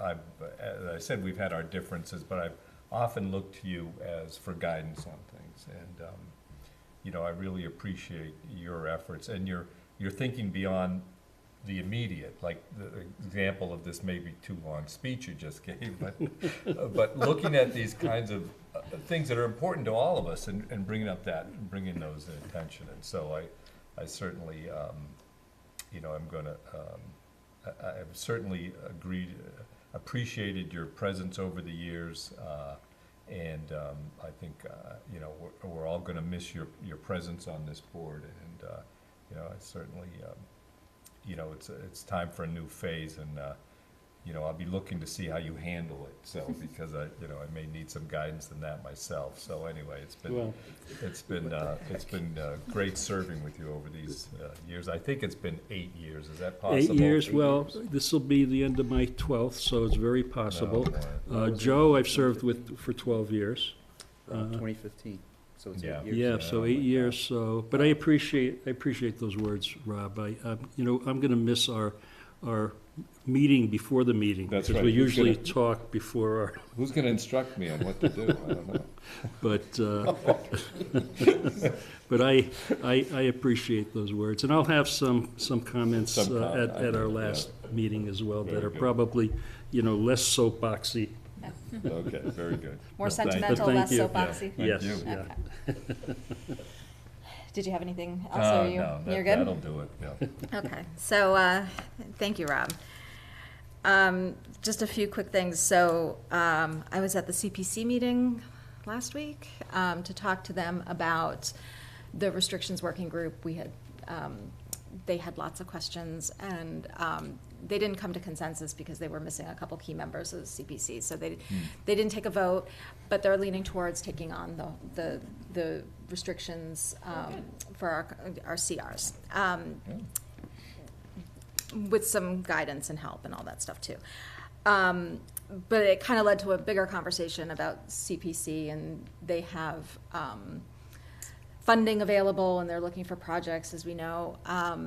So I suggested to them that maybe something we want to look at for at some point this summer is to bring them into here and kind of have them do a little bit of a presentation to us, to talk about what they're looking for, what their funding mechanisms are, like, and kind of they're looking for some partnerships. So maybe as we kind of think about projects that are to be determined, we can figure out maybe ways to that we're thinking about utilizing CPC funds. So just for food for thought. So that'll probably be, because we don't have to use CPC funds every year, right? So we can hold on to them. and we have quite a good Right, fund, but, you know, we're going into a strategic plan, we know we have some other things we, you know, let's not just.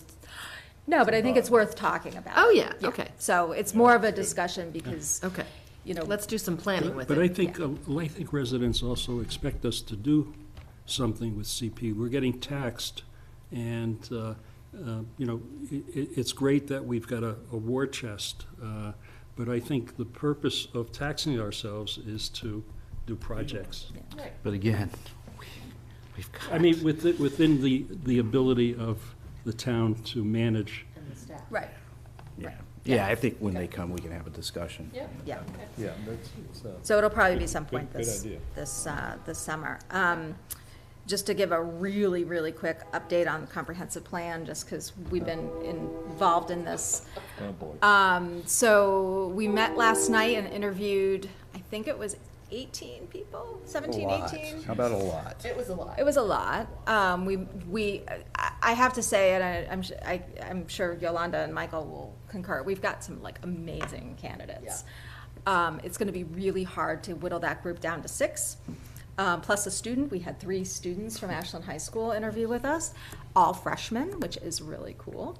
You'd never know it, though. You would never know it. So, well-spoken. yes. It was amazing how how well-spoken those students were. So, Impressive. so we are Yeah. meeting again tomorrow night, 3 nights in a row, to discuss kind of the interviews and kind of hopefully, Knock on wood. yep. Create a list. Create a list. So, Has everyone been notified that the select board is going to meet with the planning board on May 11th? that was gonna be Oh, where I sorry. was going. Nope, that's totally fine. So the next step was to do joint appointments. That process will be pretty quick because the way that I think we're envisioning it is that we'll have a list, both boards will approve it, sorry. and we'll move on. I know. That's Steve. okay. I mean, that's a joint meeting for one. May one 11th, so, purpose, yeah. so a Thursday, yes, May 11th, a planning board meeting. So we would join a planning board meeting. Okay. So, Ideally, first item on their agenda, and just basically review the list and be done. yep. And other than that, I can't make the marathon breakfast this Saturday, so you guys will have to represent for me. Safe travels. Thank you. I will And- prepare a long speech. No, you won't.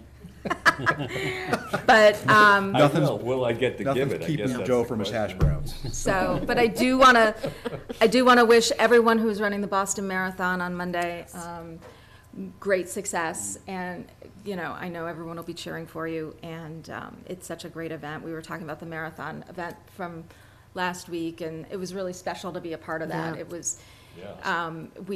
I was shocked. I mean, I felt kind of like a game show contestant, like we were going up to get gifts at every 5 minutes. But we came back with a huge banner and some huge, like, you know, Signs, the BAA yeah. gave us this gorgeous, gorgeous mile marker sign that I think is got to find a good spot Yeah. for. And the Greek consulate gave us a gilded olive branch. I mean, it's really That's like something, it's. yeah. That could get hung in here. So we're gonna have to find so we should probably do some sort of show and tell so folks can kind of see some of the stuff Yeah. that we were able to bring Can we back. bring like the Gilded to the breakfast on Saturday? Oh, that's a great idea. Yeah, I mean. Might be nice to share it. Bring the other Potentially. stuff too. Yeah, I worry about breaking it or Yeah, getting that's true. stolen or Yeah. something like that. Well, how about the sign? At least maybe the sign. Then we can have all I'm the sure we runners- can, I'm sure we can do something. Yeah, For like sure. that, so we can have all the runners Yeah. take a Yeah. picture with us. That's and- true. Yeah. I can't believe I got it all in the Jeep. I can't believe you got it on the Jeep either. How wide is the banner? Is it- Oh, That's right. you Because missed all we that, yeah. hang at Lions meetings, we hang the banner up on the back wall at TJ's. Maybe we can hang it there. Oh, that would fit. That'd be would it great. fit? Yeah, it would Yeah. fit That would be great. on the Yeah, back Why don't wall. we do that? Okay. Yeah, yeah.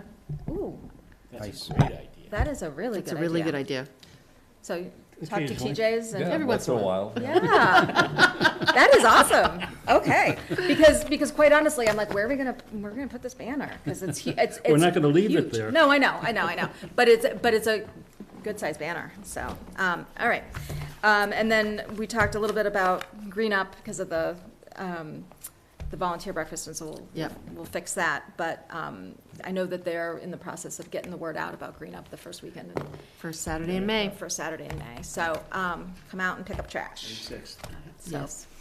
and with that, it is like 10 o'clock on the dot. Motion to So, adjourn. And is there a second? Second. All those in favor?